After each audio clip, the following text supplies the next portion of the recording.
Constantly asking for money and shit. Like I had it easy. If I ever cross you out and stop fucking with you, it was for a reason. One thing about me, I never get mad. I just get easy. Might fuck on your best friend, fuck on your sister, then record it. You lying to me and want me to believe it. You must think I'm moral. I'm fucking the city up. I'm fucking the world up, having an orgy. And these niggas talking like they want problems, but they really avoid it. I'm setting the record straight. I'm willing to demonstrate any day. And I gotta say what I'm finna say. I really came up off the interstate. I got out of jail with no money. I went and found a snow bunny. I came up off the whole money.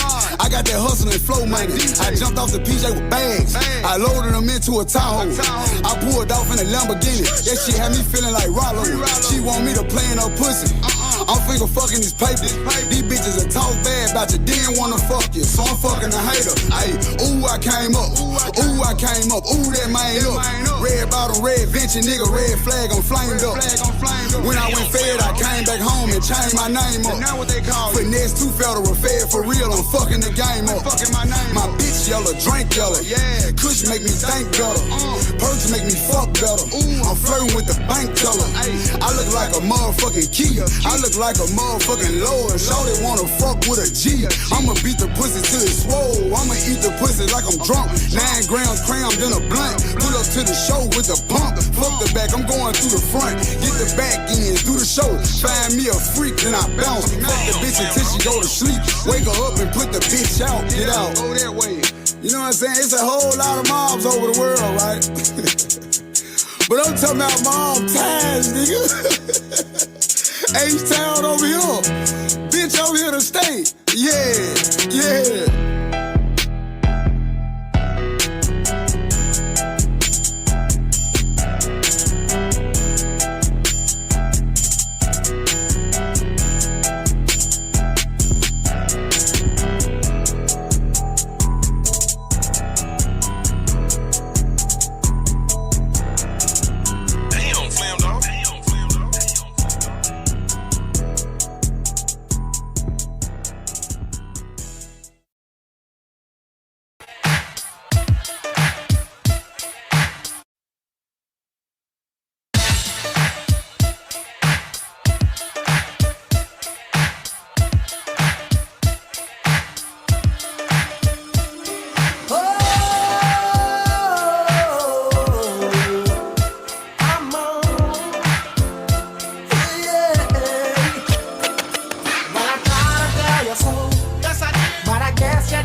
Once more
Yo, what's going on, everybody?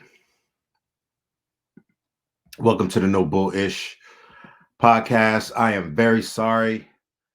Uh, we have to reschedule Mr. Ron Ramos. Uh, our wires basically got crossed up. I'm waiting for him to respond back, and hopefully, there's still a chance that he's jumping on. And he's on that California time, so he's 3 hours behind us.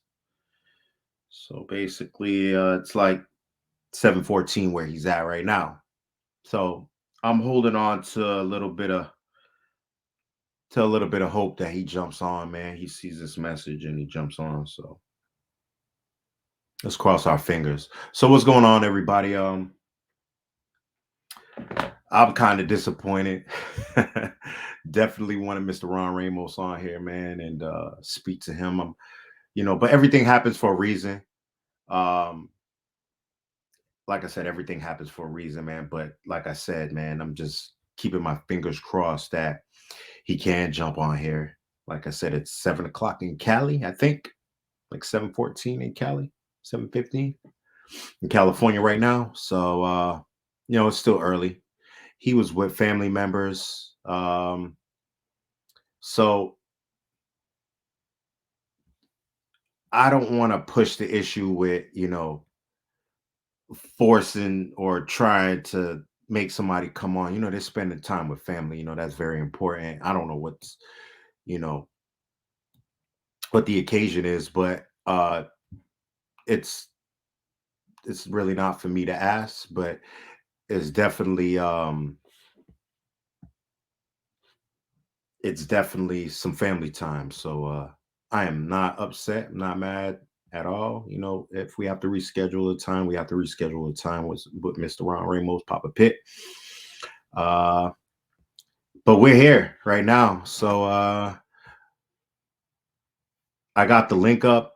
Anybody wants to come on, anybody want to come on, and speak their piece about the state of the bully world, or want to talk about bully talk, any suggestions on which we should speak on. I'm totally thrilled right now. I'm sorry. I'm thrilled, man. I am thrilled right now. Anybody else thrilled? You see interview with the one and only Ron Papa Pitt Ramos, and it's confusing just seeing my ugly mug up here by itself, Keep checking my phone.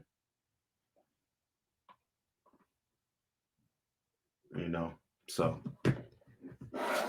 I'm thinking about just, ending it. Thinking about just ending it because I don't even know if he's gonna come on. We should reschedule, try to reschedule for tomorrow or something like that. Unless there's somebody that wants to come on here and talk about something. Let me see. It sucks.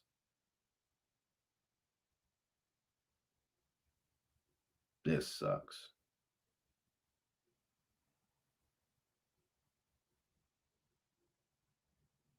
All right, hold on.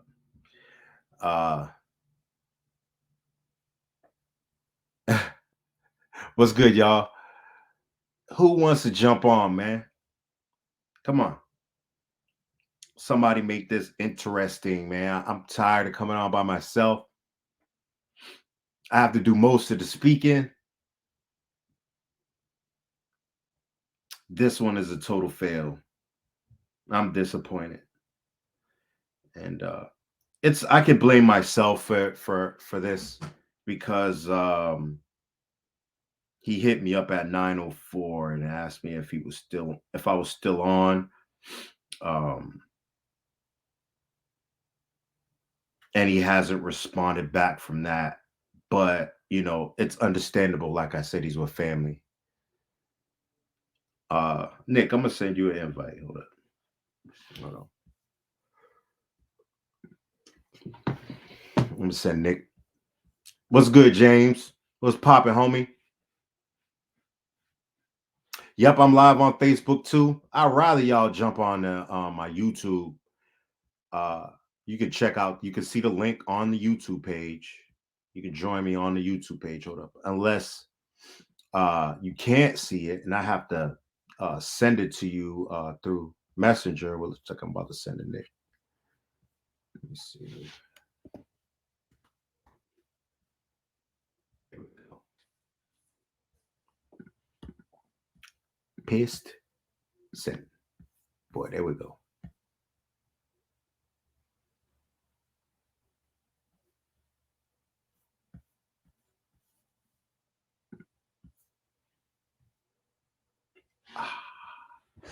So yeah,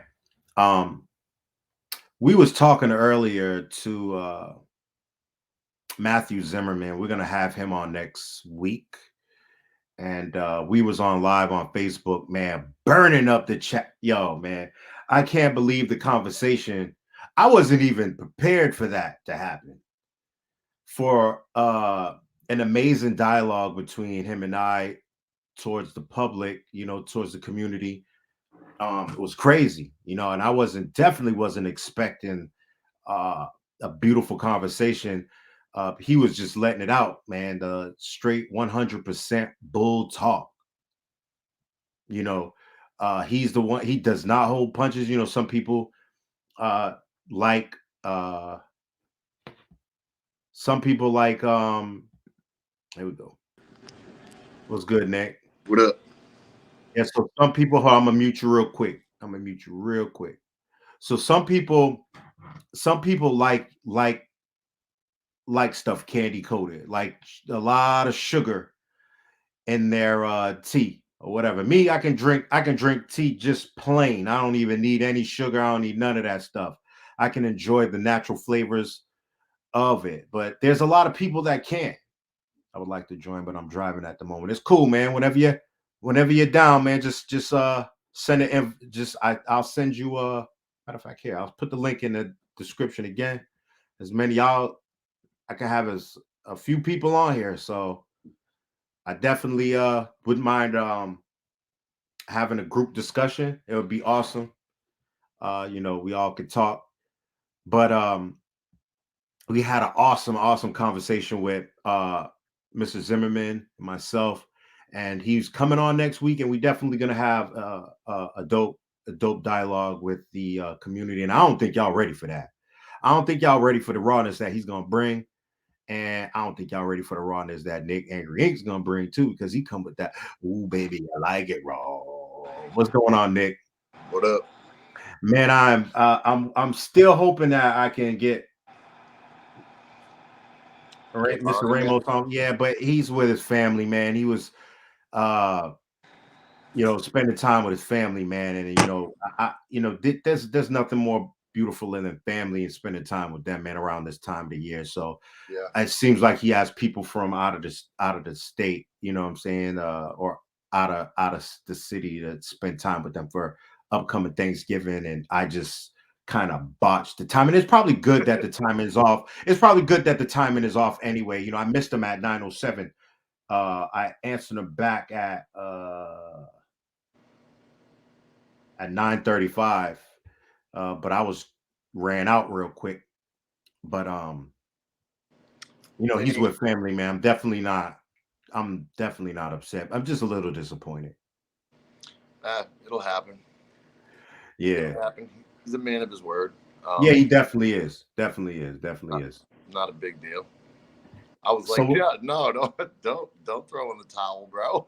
Don't throw it in. To talk about. Yeah, there's always something to talk about. Like so earlier, I don't know if you was on the live with me. Yeah, I actually went back and rewatched it because I kind of got on seeing it towards the end, and I wanted to see what he had to say. Yeah, I gotta edit this. They're gonna be like, "That ain't Papa Pitt, bro. What's wrong with you?" I need a fedora. Oh shoot, man! Like what I'm saying. This is false advertisement going on. This is this is not Papa Pitt right here, man. I should have made my name Papa Pitt. Right? You should have named yourself Papa Pitt, man. We wouldn't have been lying, right? But how's your day going, fam? What's going on with you, man? How's them gorilla pups you got going on over there, man? I don't think people understand the future grand champions you got over there, man. Man, I'm trying to do something with this mail, bro. I want someone in the crew to take them. Just send them over here. Send them. Take them and show them. That's it.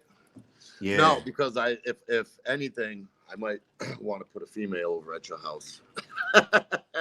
I'm here for you, bro. You know I'm here. Big bitch, dude. She's a beast. She's a beast. I can't believe how big she is. I'm just waiting for Pup Smoke to come the right day and do that breeding. Wait, did you already breed her or no? Not yet. I think I don't know. Shots be tripping sometimes, man. So he was up her butt and his head started going boop, boop, boop, boop, boop. And I was like, yes. And for the last couple of days, he's just been pissing over her piece. So it's you know, it's on its way.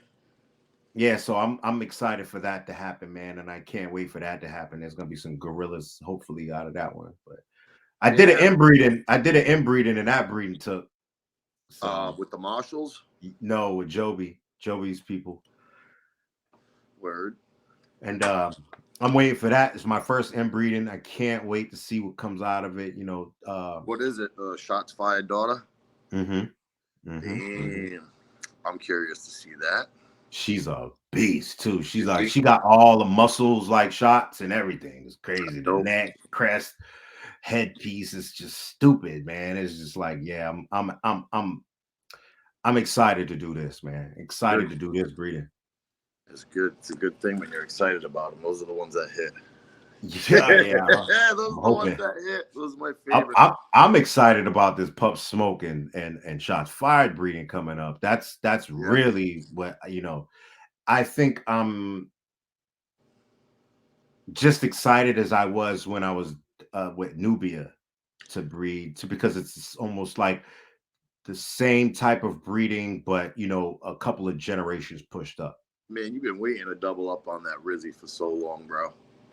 It's gotta be like a relief that you're finally getting it done. Yeah, it definitely is a relief. It's definitely, because it's been like, what, 4 years I've been waiting to do this damn breeding? 5 years. I'm glad. I know, man. Oh my God. You know what I'm saying? So damn right. I planned for this breeding. Nubia had a prolapse, so we had to get her fixed years after she died from complications from that surgery. And yeah, you know, and it's just bittersweet now that we have a female over here that's gonna fulfill that what we were gonna take care of when Nubia was alive. Man, it's just an honor to do it, you know. Yeah. So, and you're repping her too, which is, you know, definitely repping her. Definitely repping her. Oh, I'm just locking up at work right now. What you about to head? You heading home? Is closed up? No, I got another half hour in here, and then I got to go pick my van up because I had an expensive dinner last night, to say the least. I went to go meet up with a friend of mine. It was our other friend's mother's birthday, and she wanted to go see like this band play or whatever. So my buddy's like, "I'm taking her." I'm like, "All right, take her. Me and Jeff will meet you there." So I went and met up with my buddy Jeff. We grabbed a little bite to eat, and then I don't know, my keys were gone. I'm like, "What the fuck? I can't find my keys anywhere." We rip his car apart. We rip everything apart. We searched parking lot, all inside. Called everywhere we went. No key. Cost me $350 to have a guy come out and make a key for my car. Damn it, man. I know. I was like, what the fuck? Like, that was the most expensive dinner ever. Shit. I didn't even have my girl with me. It was just me and my boy. Fucking cost me an arm and a leg just to get a fucking key made. And I was like, yo, I'm making copies of this. Everybody's getting one. Right? So I can call a copy of this key right here. I never lose my shit either. I'm like, what the fuck? So what do you think about the conversation we was having earlier about how do you feel about I seen some comments in there like, oh, what if the ped's fake? I mean, if the ped's fake, you know the ped's fake, right? If you know everything's hung on the ped, then what are you doing? Like, why are you breeding that dog? 1, 2. If you know it's fake, then breed to what you know is real. You know what I mean? Right. I don't know. It's crazy. I hear stories. You know what I mean? Even like I just find it funny because I've had a lot of people. You know, people say like Revy wasn't Miyagi's brother, and I'm like, I still pull the same look off of La Madrina. Like, if I put her and Polly side by side, dude, it's crazy. They are spitting image of each other. And I'm like, yeah, all right. How could it not be? Why? What did anybody have to gain by saying that this dog was this dog's brother when they were puppies before the dog even had a big name? You know what I mean? So that was my first rebuttal on it. And then after I did my couple breedings, I'm like, I know for a fact it is now. I just reproduced the mother. Honestly, I think that's just an excuse to do what you want, or for other breeders to give an excuse to do what they want instead of just saying, you know what, I'm tired of this, I'm gonna do what I want. So, you know, a lot of people, I look into the psychology of everything. So, you know, sometimes I look too deep into things by doing that, but I rather do that and be wrong. Not look at all. Yeah, than not look at all. You know what I'm saying? So I'd like to know the mindset of the people who I'm talking to, or you know, the reason why they're saying certain things.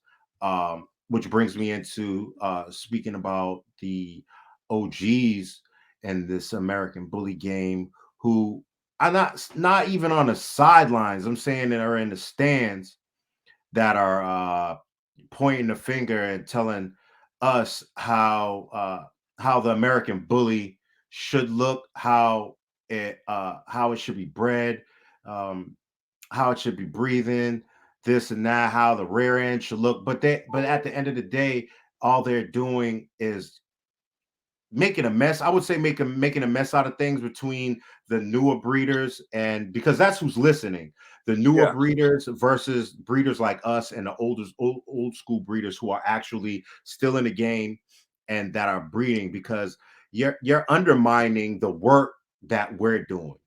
You know what I'm saying? Because there is work being done. You know, it's like, I don't know if I had to compare it to something. It's like, you know, like the 72 Dolphins. You know what I'm saying? Like, no, all right, they obviously don't want no one to go undefeated, you know, and take that. This is a personal thing going. This is a personal thing right now. I know this is personal.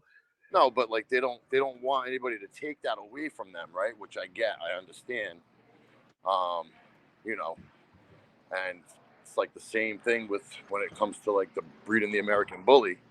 They don't want what they put so much time and effort into, you know, being overshadowed by what's, you know, being produced today. And I can respect that and I get that, but you know, they are the stepping stone for what we have in front of us now.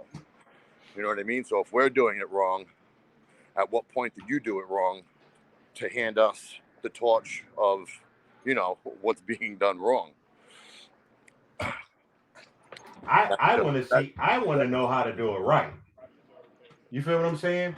So if I feel like if you know, say you have a friend, man, and you can dunk, right? And he can't, right? And he's telling you, if you just do it like this, I'm telling you. I mean, it's good motivation at that point, you know what I'm saying? But after a while, you're gonna look at him and say, can you do it?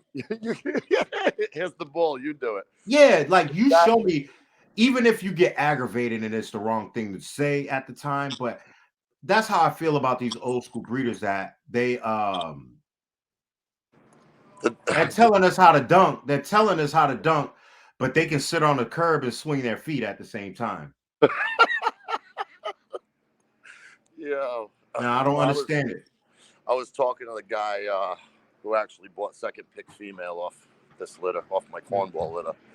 And you know, he was like going through telling me, you know, all the OG guys that he talks to and how he learned a lot of shit and, you know, how what I just produced is going to match up well with, you know, the stuff that he already has on his yard. And, you know, there's been some breedings that were done with similar blood and it's proven to work and blah, blah, blah. And we were just chopping it up. And he was telling me that, you know, he's learned so much from all these guys that have like permanently left the bully community. And, you know, the thing that sucks is it seems like the ones that stick around, they don't want to give anybody any real information. Fuck them. That's why we're here. But Like, that's why we're here. That's irrelevant. Fuck them. That's why we're here. I'm sorry for my language, yeah. but that's why we're here. That's why we have this platform right here. So there's really no excuse. We don't care about their excuses. I don't care about their excuses. No. I don't give a damn about none of the excuses. I have a sick wife in the other room, man. You know what I'm saying? My wife is sick to the point. I mean, she had to have a bone marrow biopsy. Yeah. That I had to basically leave my job because her white blood cells are low and I can't get sick. She can't get sick, all that type of stuff. But we still are doing what we got to do. She's been sick for years. Yeah. You know what I'm saying? And I had my son. I've had issues with my son and him leave. You know, just a whole bunch of drama. We had to leave a whole state. We had to so I don't want to hear it. I don't want to hear nobody's bullshit. I'm sorry for my language again. I'm trying to clean it up, but I don't want to hear it, man. You know what I'm saying? There's people in worse positions than me that's in this bully game that's 10 toes down. You know what I'm saying? Hell yeah. So all of this excuse about why they're not doing it and all this, it's all I was being polite. And I was being kind of sarcastic at the same time to these dudes because, you know, I don't respect none of them that's just pointing the finger and pointing a direction, you know what I'm saying, instead of being a fine cut prints in the sand and that I can actually follow and look at and say, okay, this is the proper way to go to. Like Matthew came on. OG. Yeah. He showed us, listen, this is the way, and not just showed us, he's proven it by other people vouching for, you know, his way to do it. So there's no excuse for any OG that's quit and has platforms and all they're doing is talking. And they talk without a means to like an ending. You know what I'm saying? Like they're just talking shit. They're not coming out and saying, "Oh, look, you're doing this wrong, and this is how you do it." Hey, somebody sent Terrell Quincy this link right here. I'm putting it in the chat. See if he can come on. You know, I don't want to debate with him. You know, I just want to have a clear the air conversation. You know what I'm saying? Because I feel he has a very large following, man. It's a lot of new people that follow him. It's not too many people who've been in the game for a long time to actually follow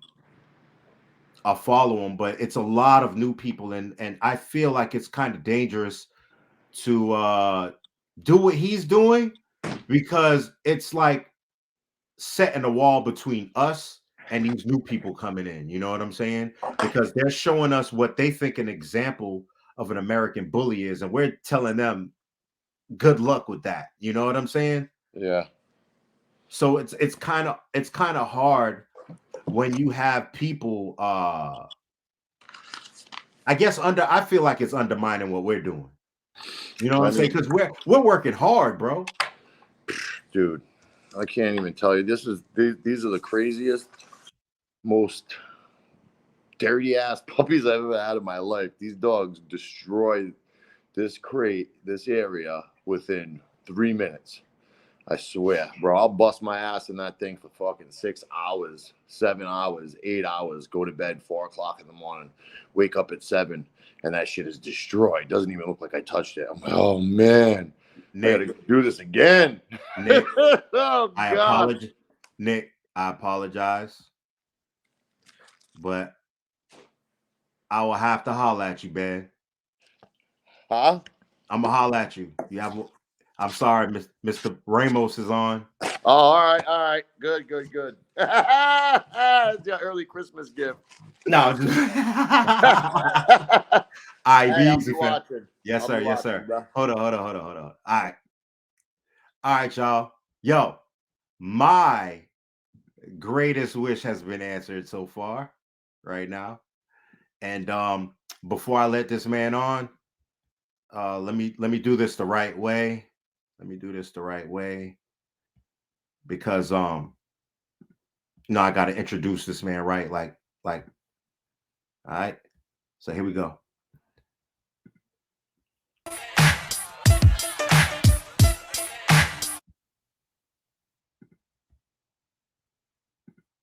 Sorry, y'all. Hold on. Here we go. Sorry. Look, I'm so excited. I can't even. Here we go.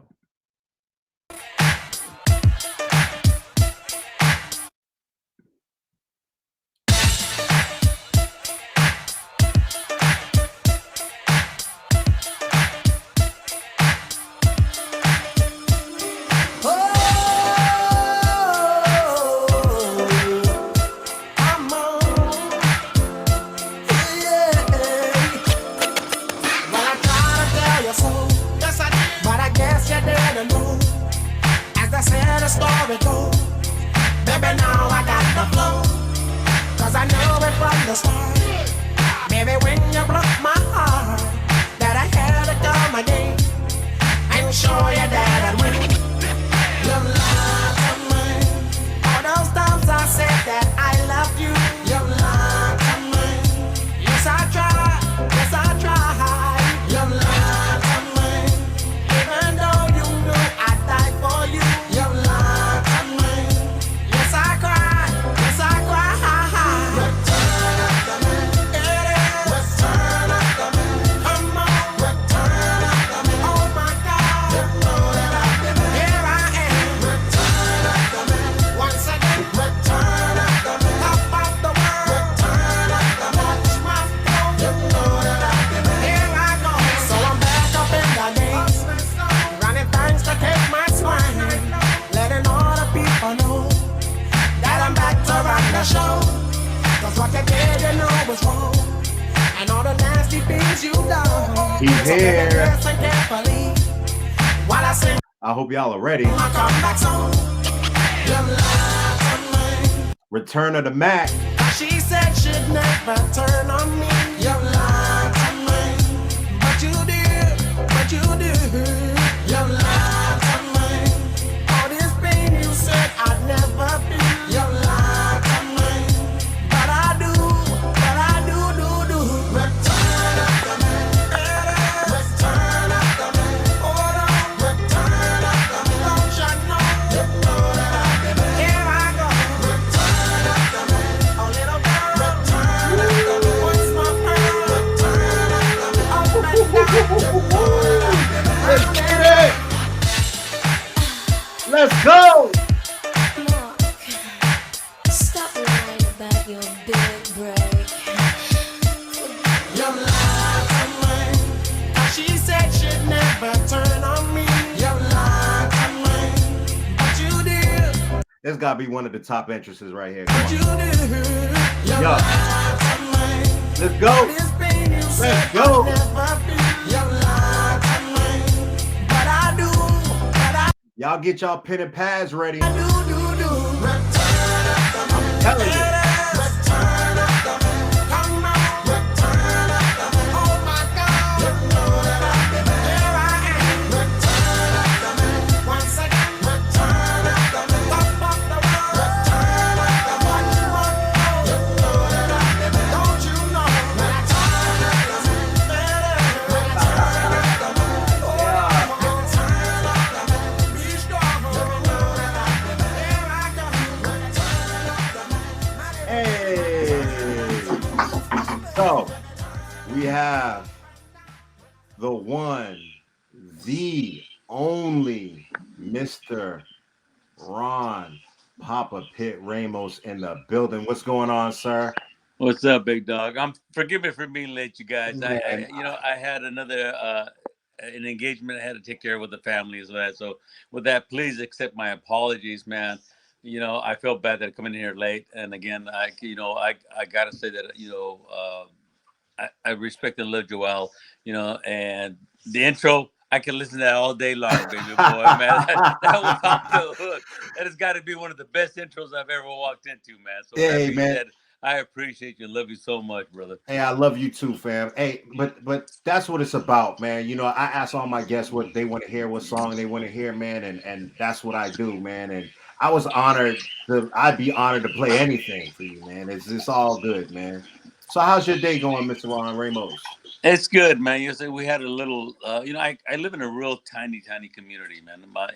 The town that I live in is 1,600 people. To give you an idea of how tiny the community I live in. Mm. And they had a local event going on. They invited me out, and I had totally forgot about that. And I did that, and that's all done and said.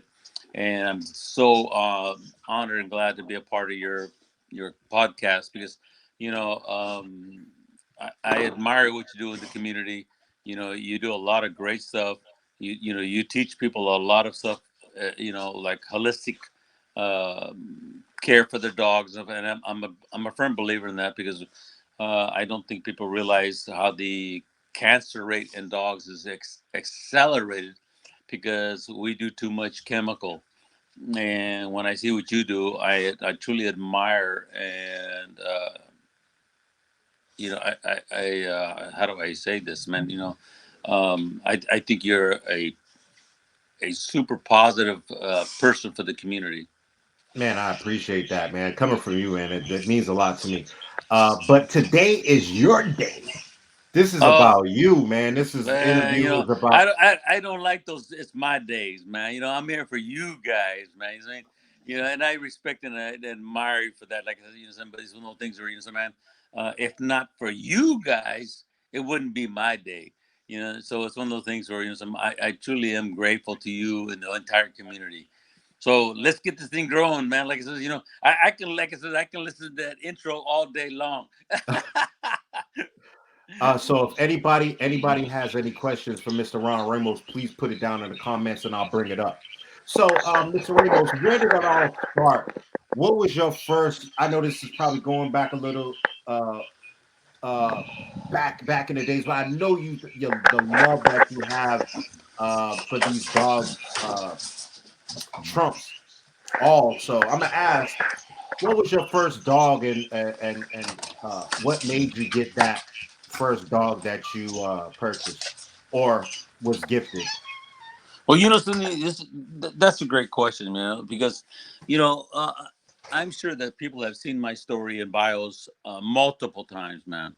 But I'm gonna take it further back because some for you because I think you're one of the most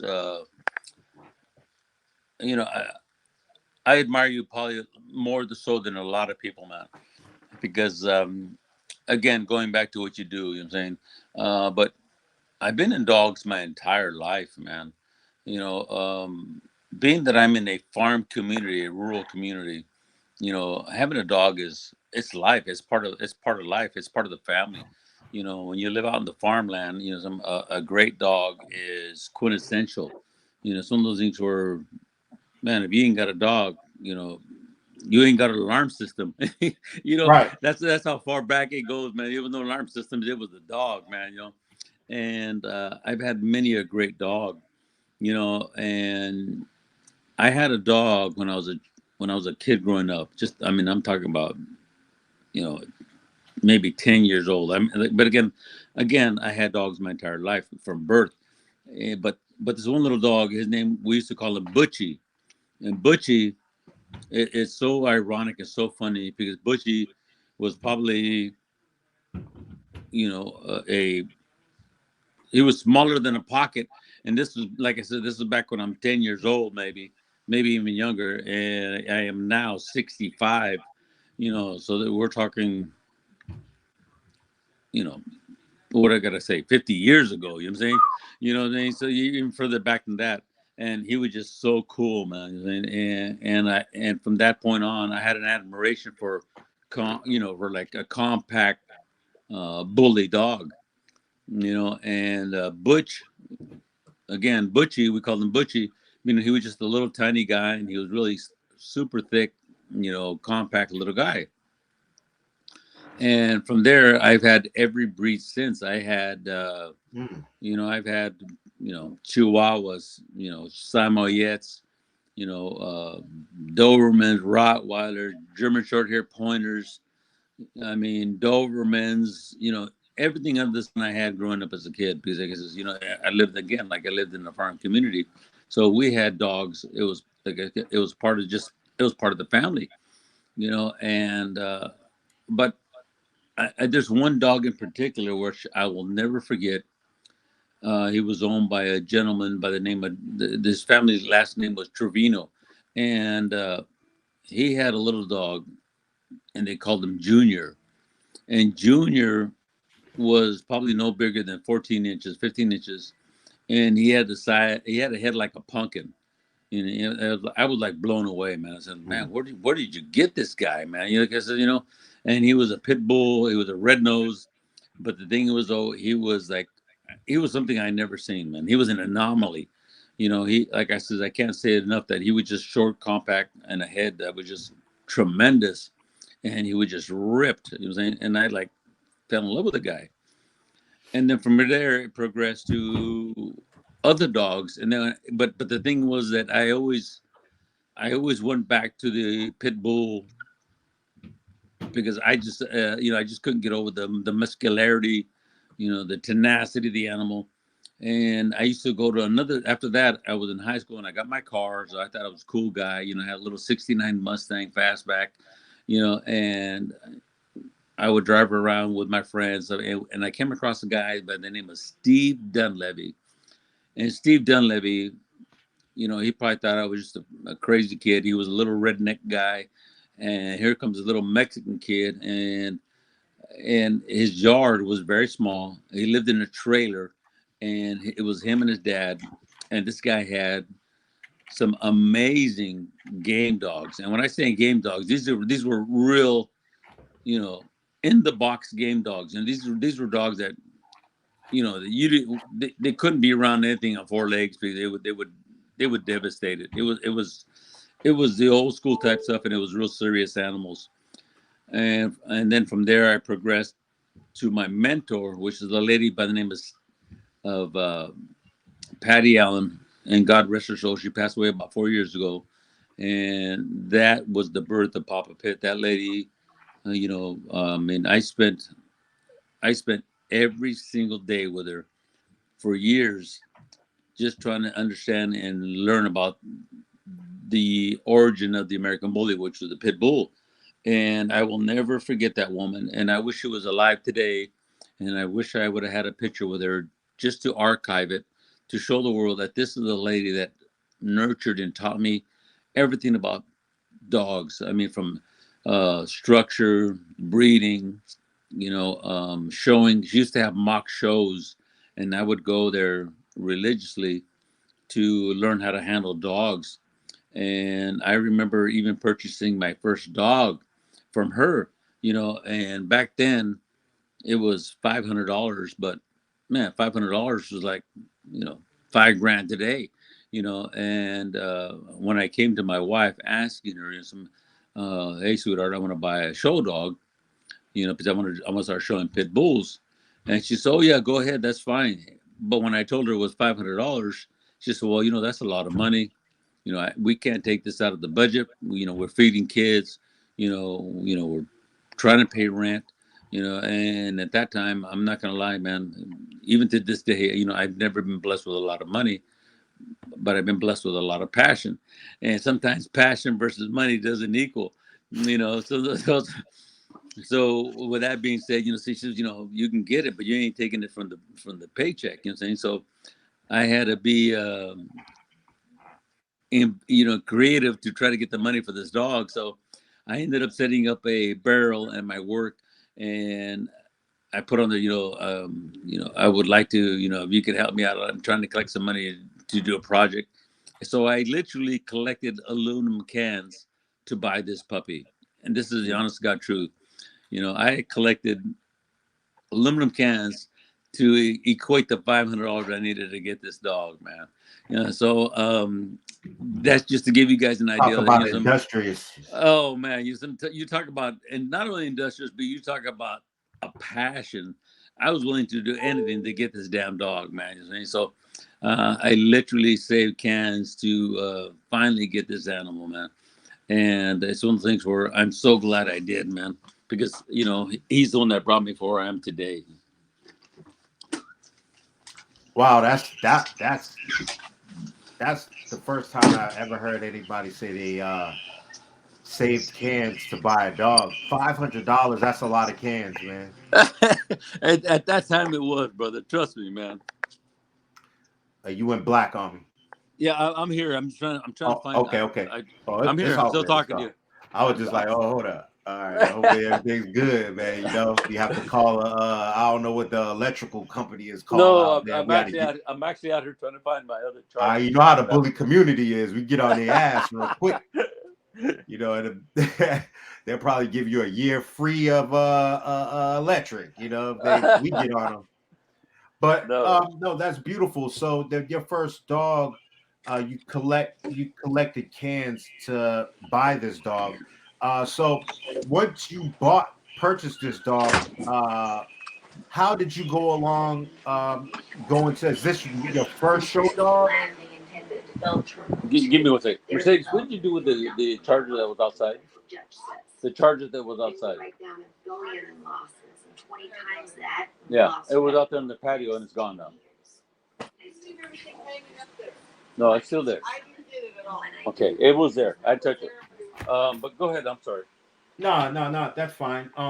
So you said you purchased your first dog with cans, and how did you? All right, so how did you enter your first show with this dog, and how did you do? Well, that's a great question, man. Because again, forgive me, guys. I'm trying to find my charger. I don't want to die on you guys, man. That's all good, man. It was one of those things where.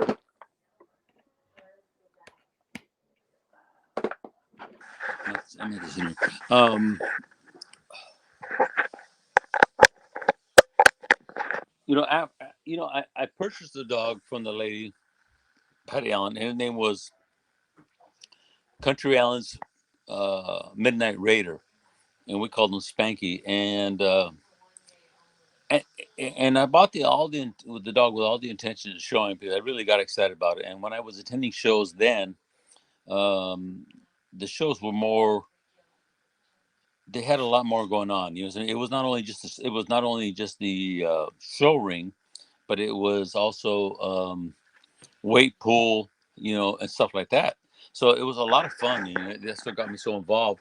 And it's so funny because these shows would go on at the SPCA, and they had the whole 9 yards, man. They had, like I said, they had the weight pool, the confirmation shows, and so forth. So it was one of the things where it was pretty well rounded. And she had taught me how to show the dog. We would do the mock shows, and I did fairly well. And it's so funny because, sometimes when some of these people that get these show dogs, they get a show dog and they expect to win automatically, and it's not like that. It's a lot of work and a lot of effort to get to the point of where you can actually handle a dog and learn how to show him properly. And Spanky, again, this dog was Patty Allen's, Allen's Country Cross Mr. Midnight Raider. And it's so funny because when I started, I didn't win, man. You know saying? And it wasn't due to the fault of the dog. It was just due to the fault that I was just so new in the show ring. And he developed a nickname, and his nickname was Second Place Spanky. Sorry about that. No. Don't even apologize, man. If you think about it, it's hella funny.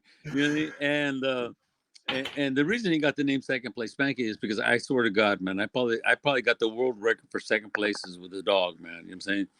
And this dog, but in the same token, I came to the realization that, this dog was in the fight every time we went into the show. You really think about it. Some people get really disappointed and whatever it may be. But the thing is, though, if you finish in the ribbons every single time, you got a good dog. You may have a dog that may win best in show once in his lifetime, but if you finish second place, for as many times as I did, you got a badass dog. For the fact of the matter is, and it was just not a wonder or a one hit type thing. The guy was in there every single time, and he finally ended up grand champion out. But the thing is that I never gave up on the dog, and he taught me a valuable lesson. And I don't think people realize sometimes your dog will teach you a lesson versus you teaching him a lesson. And the lesson he taught me was patience, you know, um, determination, and to stay true to what your cause is. Like I said, I could have gave up on the dogs and, oh man, I'm done. I can't win. And he taught me that with perseverance and patience, all is able to conquer. And he really taught me that. So I ended up grinding him out. And I think sometimes I've seen when after that, it progressed from there. But what I wanted to share with that is that I think sometimes when people get a dog and they just come out, you know, blasting away and they win everything in sight, and then they get that second dog that is not as easy to win and to campaign, they get disheartened and they quit. And I think sometimes it's better to get a dog that makes you work your ass off, because that dog's going to teach you patience and perseverance, so that from there on out, you got the fight in you, man, that you're not going to give up, and you're going to try everything you can to win. And it makes you a better handler, and it makes you a better breeder. And I think a dog like that is more valuable than you're landing your first dog that just the golden nugget, because the second one may break your spirit.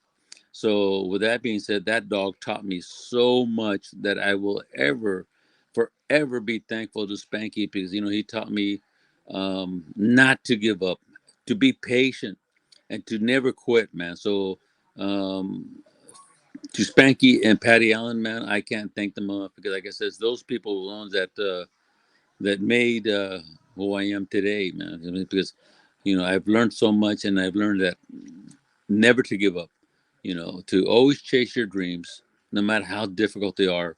And people may think that dogs are just, a hobby, but look at me now. I mean, it's one of those things where I was so blessed with these dogs that I've traveled the world. I've been to over 21 different countries. I have judged multiple shows for multiple registries. I've done multiple nationals for all the major registries. I have participated in all the nationals for multiple registries, and I have had dogs placed in the ribbons in every registry under the sun almost.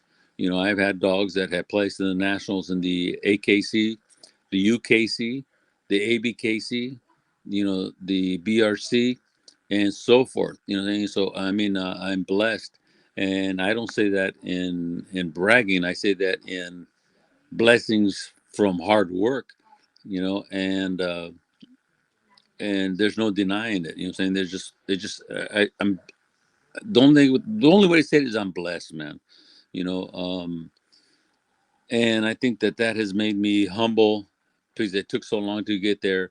And I think people don't realize that humble is strong juju. It's strong medicine, man. And there's nothing wrong with being cocky and confident, but it's like everything else, man. It's at the right place at the right time. When every time I walked into the show ring, I'm not gonna lie, I walked in like I'm a badass. I own this place. You know what I'm saying? So don't get in my way. You better put your dogs back in the crate, because I'm here. Papa Fit arrived, and I'm gonna do my thing. You know what I'm saying? And but that was in the show ring. It's like being a football player. Great football players on the grid are badass. Outside the grid, they're humble and they're good people, man. You know what I'm saying? So some things for you got to know when to be a badass and when to be the good guy. You know what I'm saying? So it taught me a lot, man. So you weren't the LT of the dog world, and I guess the Lawrence Taylor of the dog world. You know, and, He'd and the whoop big, somebody. He'd whoop somebody's ass in and outside of the football field. So yeah, it's funny because a lot of people probably don't know who the LT is, man. In the ring, I was the LT. Outside the ring, I was just a passive guy. You know what I'm saying? right. And so and my even my wife would tell me, you better calm down, man. You getting awful cocky. And I would tell her, he said, no, you don't understand who you are. The dog feeds off of me. So when I step in that ring, I gotta be a badass. Because I want him to feel my vibe, man. I want that guy. It's so funny. I would tell people, I literally would grab leashes from people I was training. I said, listen, this leash is literally connected to your brain right here, right Mm. into that dog. So I would grab their leash and I go, look, it's right here, man. That dog connected right here with that leash. And they would look at me like, what are you talking about? I said, it's attitude, man. They can feel your vibe. They can feel your energy, your aura, when you step in the show ring. And I would literally just go in there like, I mean, it was only happening when I crossed that threshold into the show ring that I thought like, I'm invincible, and it fed off to the dogs. And that's why I think I had such a successful show run when I was showing dogs, you know, um, but it didn't carry outside the ring, and that's why I think I got so many followers and so many fans is that even when I was just showing animals before I became a judge and all the notoriety, I was truly loved and liked because I was just a sincere guy, and I have never changed as far as helping my community. Man, that's a beautiful thing, Mr. Ramos. How how did you become a judge? What made you go from saying, you know what, I'm showing these dogs to I want to actually become a judge? What made that turnaround? Because that's a big turnaround from becoming a person who is a competitor versus saying, you know what, I'm gonna just show versus competing. So how did that come about? That's a great question. That's a question that I have yet to been asked, and it's one of those things where I hope I answer it right because what happened was I had been showing, and when the inception of the ABKC came about, you know, um, Dave reached out to me and he said, Ron, would you like to judge for us? And I said, I'm honored, and to be honest, I was kind of reluctant, I was kind of insecure, I was not confident, and I felt like, man, can I do this? And and at that time, the AB case was kind of stagnant; it wasn't moving. And Dave kind of knew my reputation with the community, as far as the pit bull world in the UKC. I had established myself as a decent handler. I was winning. I was traveling from California to Florida and all over, just showing my dogs in the UKC. And I seen the movement come in. I seen the American bullies come into play. I was there in the inception, and and I really enjoyed it, and that was always been my desire, to create a dog that was a little bit more extreme. I've always loved dogs that had the extreme look about them, and in fact, I don't know what I did with the picture. I don't know where it's at right now, but I had I had a one of my football players, because I coached football at that time.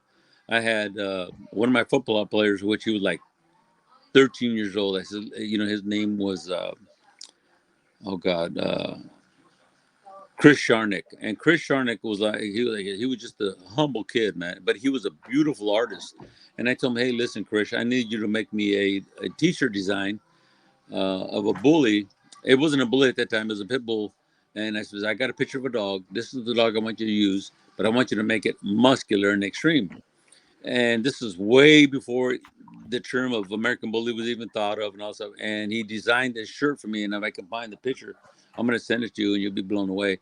But it was a female that won the nationals, and it happened to be a dog that my mentor Patty Allen had, Mm. and I stepped in the show ring, to be honest with you, the first time, and I judged my show.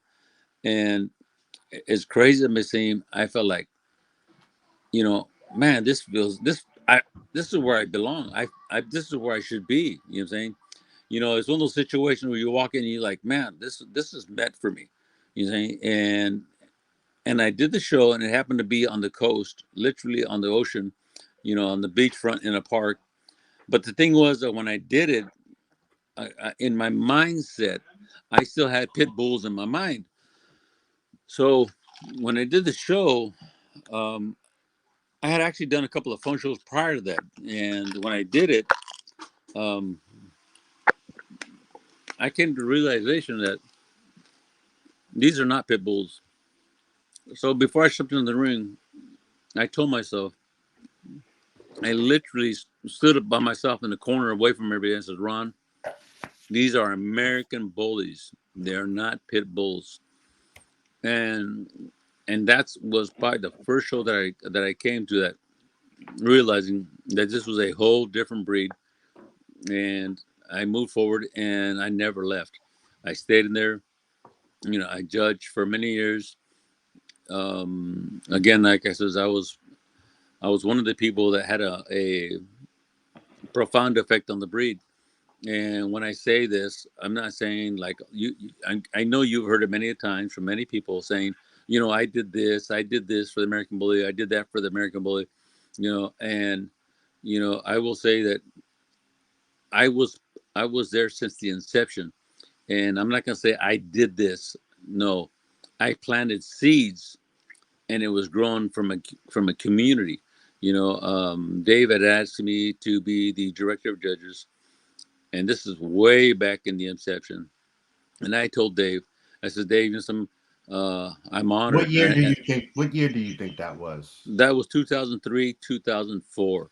Mm. And he told me, you're on, you're going to be the guy. And I told him, I said, listen, Dave, I don't want it to be, I don't want to be the judge, executioner, and everything. I think we should have a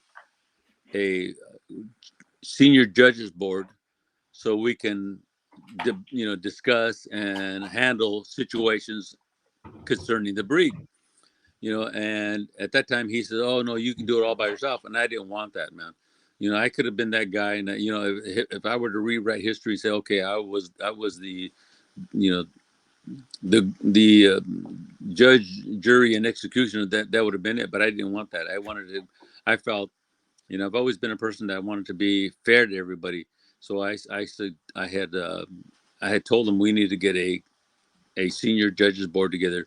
And that's how come the whole concept of senior judges came about, as far as the bullet community, was because I had told them, and I brought in, 5 senior judges, um, that were all hand selected, handpicked to, govern the community of the American Bully, and that was to make decisions on structure, grievances, and everything.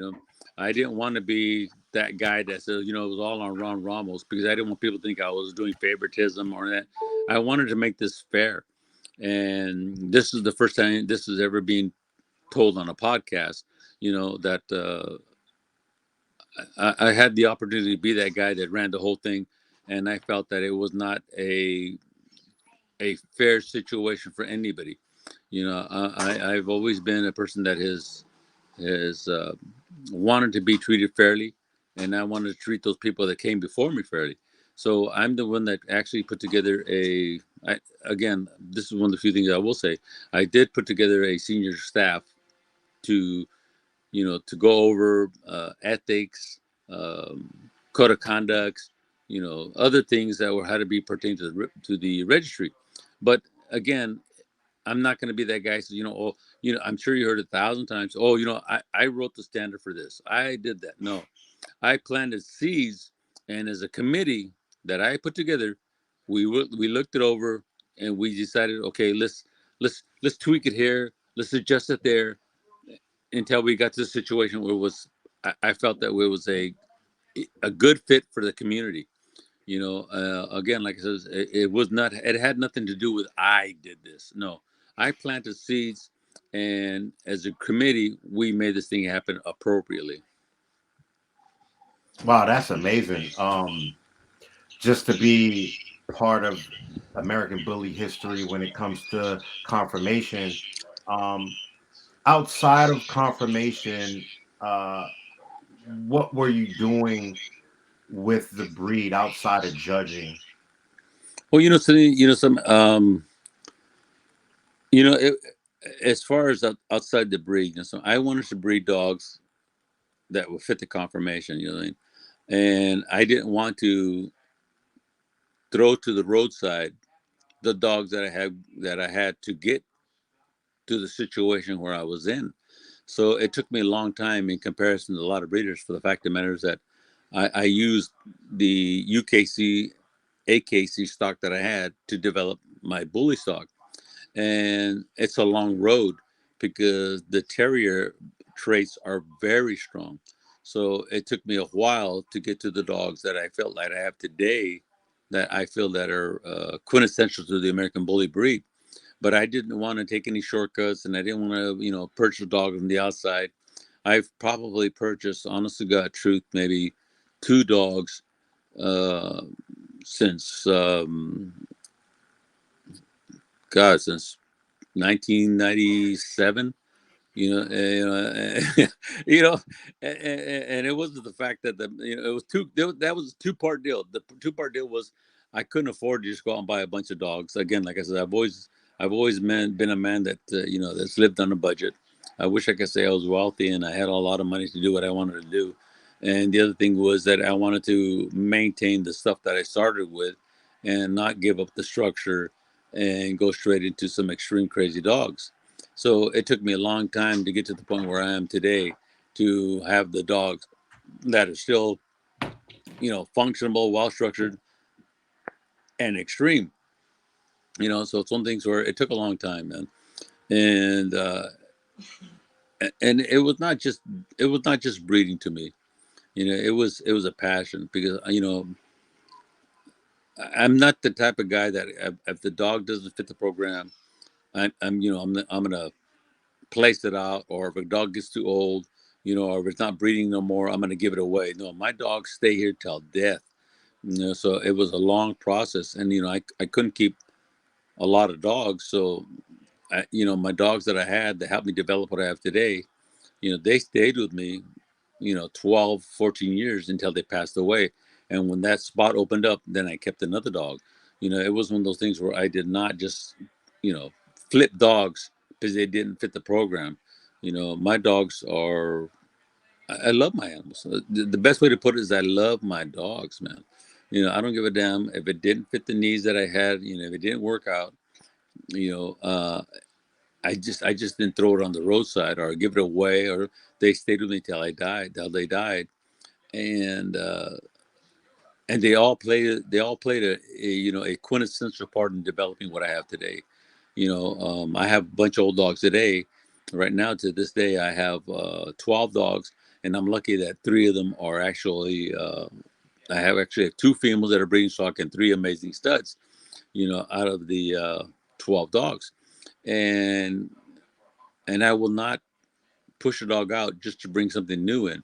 And a lot of people think I'm crazy because it's so expensive, but to me, it's not just about the money. I'm saying I'm so blessed right now that if I have a litter, I maybe have, honestly, good to maybe have 1 or 2 litters a year, but I make enough money off of that one litter to sustain the cost of feed and the veterinary costs.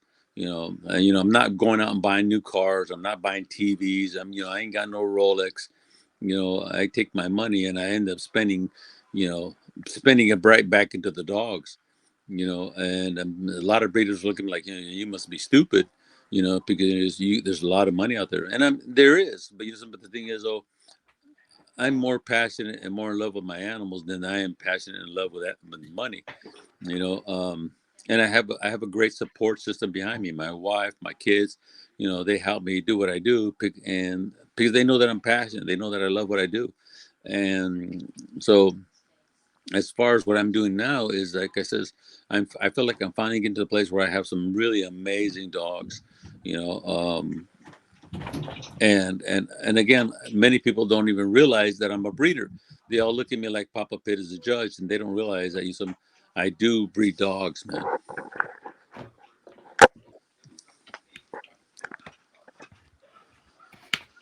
Something that you were unable to avoid, isn't that correct?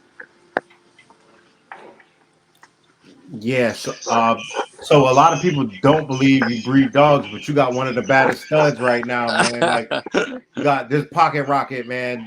Can you tell us about that boy and how he came about? Well, everybody right now is looking at Soldier, and Soldier's amazing, man. He's on the short side of the pocket. He's 14 inches, and he's. I will free the first tell you, he's not really a show dog. He's more a breeding tool. I couldn't put him in the show ring because that's just me. And the reason I say that, and most people will say, "Oh no, put him in the show ring," but being that being that I ain't Papa Pitt, people have high expectations of me. So it's very hard for me to put a dog in there my personal opinion, that I feel is mediocre. I mean, people have really high expectations. So I got to make sure I put them in the ring. It's high caliber. But even with that being said, I don't show anymore since I started judging because I didn't want people to think that there was any kind of favoritism or prejudice.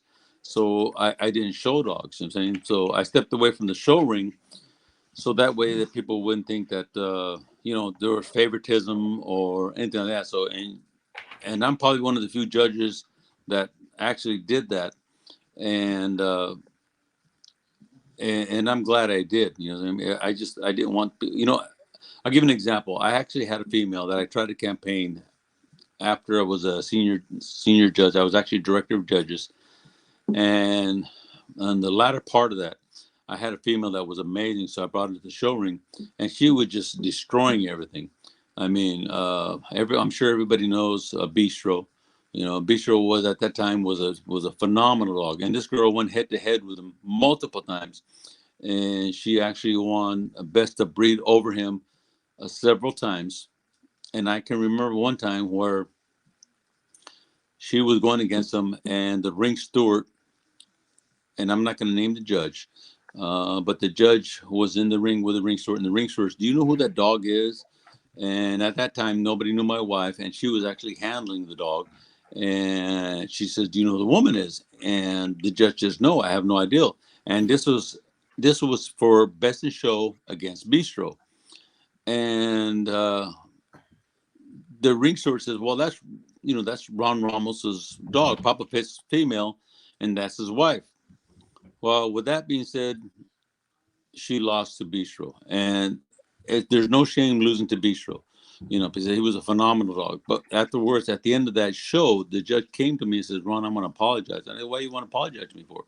I was going to give your girl the win, but when I found out it was your dog, I kind of panicked and I gave it to Bistro, and it was not an uncommon thing because they didn't want to be accused of doing favoritism, and that's why nobody actually knew the girl was mine. And I wouldn't even go to shows because I didn't want my face to be around when the dog was winning because I didn't want to put pressure on the judges. And so for those people that think that judges have it easy, it's not true. It's more difficult than you think because, like I said, it was just hard, man. And those people that are doing it, in some cases, there is favoritism. I'm not gonna lie. There is politics. And if for me to say that it doesn't exist is being foolish, and because it does exist, man. I'm saying. So what do you tell the people who who know there's politics and they can't figure out a way around it? What message do you have for those people? Because there's a Well, lot of them. there's a ton of them, and I think right I'm gonna now. go get a charger real quick. Go ahead. Go ahead. I mean, there's a ton of them right now. And there's a lot of discontent and heartbreak in the show world right now because um, I think what happens is that people don't realize, and so even for judges, I think sometimes judges think that they'll never notice it, and judges aren't blind. They're not stupid. They not judges. I should say the community. The community is not blind and stupid. they see what's going on, and I think sometimes judges are the ones that are foolish because they think nobody knows that they're doing this, and it happens. You know what I'm saying? And I think right now that's what's happening throughout the show community is people are getting disheartened because they're seeing all the politics going on. And I refuse to be a part of that, man.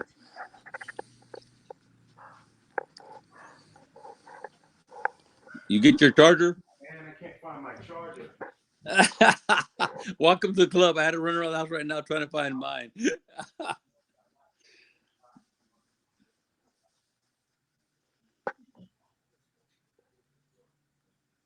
I can't see the comments, or else I would try to help you out with the comments.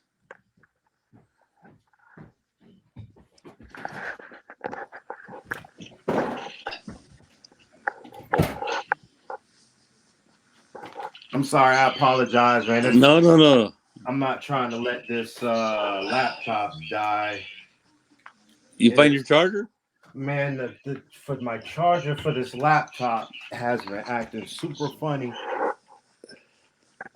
and I'm hoping this works out. The charger for my phone. But hey, it is what it is. We're gonna try to make it work. There you go. So to that question, I'm sorry. To that question, I will say, don't give up hope, you guys. It's inevitable. I wish I could say that there's no politics, there's no favoritism, but that's not being realistic. That kind of stuff happens. I mean, it's just one of the things where you pray and hope that these judges come through for you and they do the appropriate thing. Because it does happen. I'm not gonna say it doesn't happen because I would be a fool to say that something like that doesn't happen. And we all know that it happens. You know what I'm saying? There was a dog, and I'm not gonna mention names again. There was a dog that at one time had the record for like the most best in shows. And the ironic thing about that dog was that he had like half of his wins were under a judge that was best friends with the guy with the dog. They did shows together, and all of a sudden this dog was like the number one dog in the nation. He won. Half of his best in shows were under the same judge.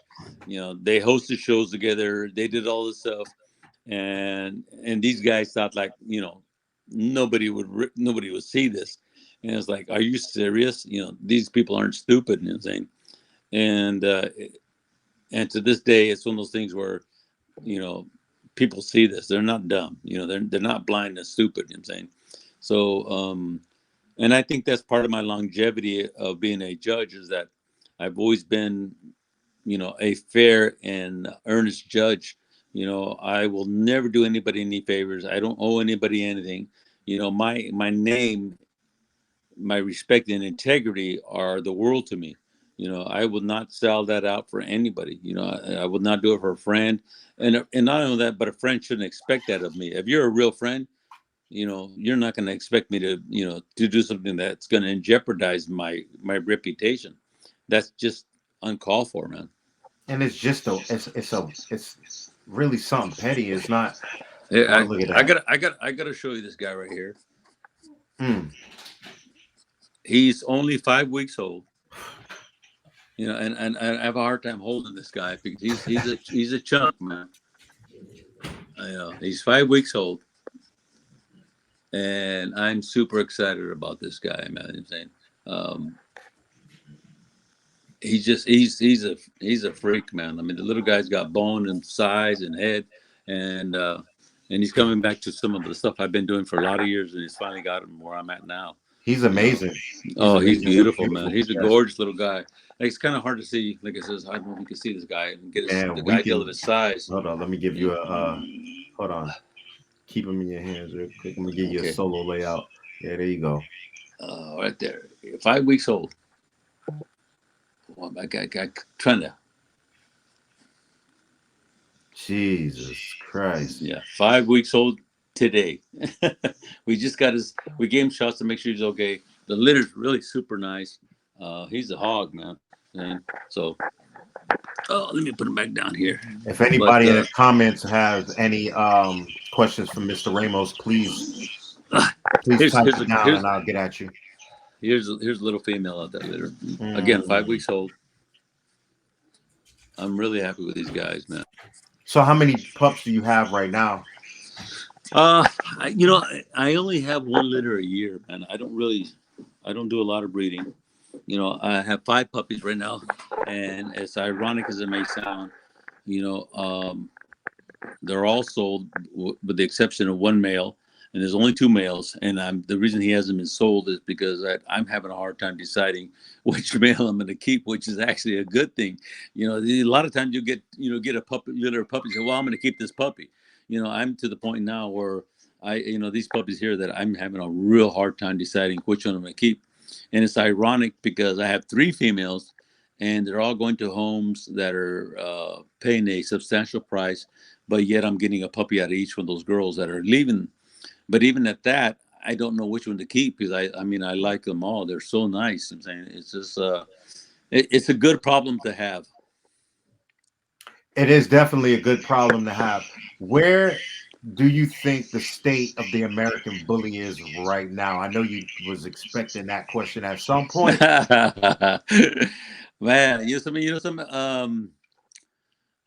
think there's I think they're heading in the right direction, man. You think, but what I honestly think though is there's a lot of people with a misconception of the American bully.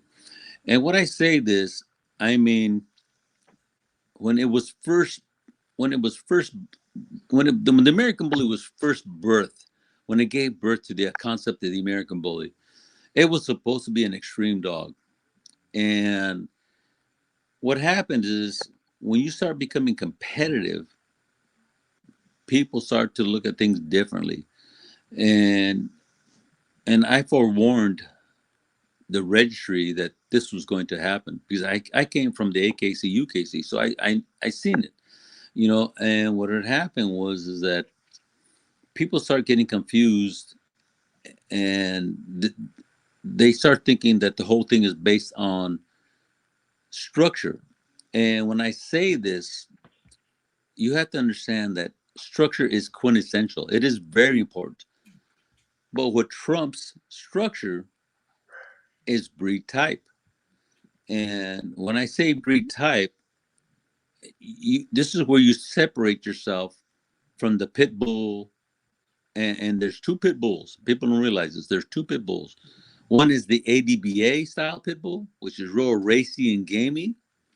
And there's a UKC pit bull, which is more substance, more closer cousin to the American bully. And then you have the Amstaff, and the Amstaff is also in that race with those 3 breeds. So what happened is that people started getting structure over the breed type, and it's one of those things where it's a fine line, and sometimes people don't understand that breed type is a mystery. It's one of those things where it takes years to understand what I'm trying to tell you right now, breed type. And they started looking at structure that over everything else. And I've said this in many podcasts. There's a article that was written years ago, and I believe it was by Beauchamp. And I had the privilege of showing dogs under Beauchamp, Richard Beauchamp. And he was a very well-known UKC pit bull judge. And there was an article that came out, was called Judge's Rule of 5. And I cannot tell people enough to search this article out and read it. And when you read it, it's a real short article. Don't read it once. Don't read it 3 times. Read it 10 times. And when I say this, because every time you read this article, you're going to gain knowledge from it. Because it gives you the understanding of breed type. And breed type is not only the silhouette of a dog, because that is the quintessential of looking at a dog. You should be able to look at a dog, a black and white silhouette, and determine what the dog is. So if I were to put just a black and white picture of multiple dogs, and you were to see these dogs, you would understand what I'm talking about. If I were to put a Chihuahua silhouette, you would recognize it immediately over a French bulldog. This is what I'm talking about, silhouettes. So it's very important that you understand that. So if you don't do that, you start to lose the whole concept. And what the judge's rule of five shows is you can go down to the dog pound and pick up the dog a structure, and he'll have the better turn stifle, he'll have this, but he's not going to be an American bully. He's not going to be he's not going to be an Eskimo, an Esky. He's not going to be a Doberman. You know what I'm saying? So they'll have the structure, but it's not that dog. And so it's one of the things where you have to have the breed type over everything else, because you will never separate yourself from being anything else. And I can tell you this right now. I was around in the UKC like way back in 1997, the early 90s, and there was a breeder by the name of Pam Carter, which had Gaff Kennels. And Gaff Kennels had some amazing dogs. And it's so ironic that her dogs were she had a dog named Bacala. Bacala was 92 pounds, and I'm talking about an amazingly beautiful dog, man.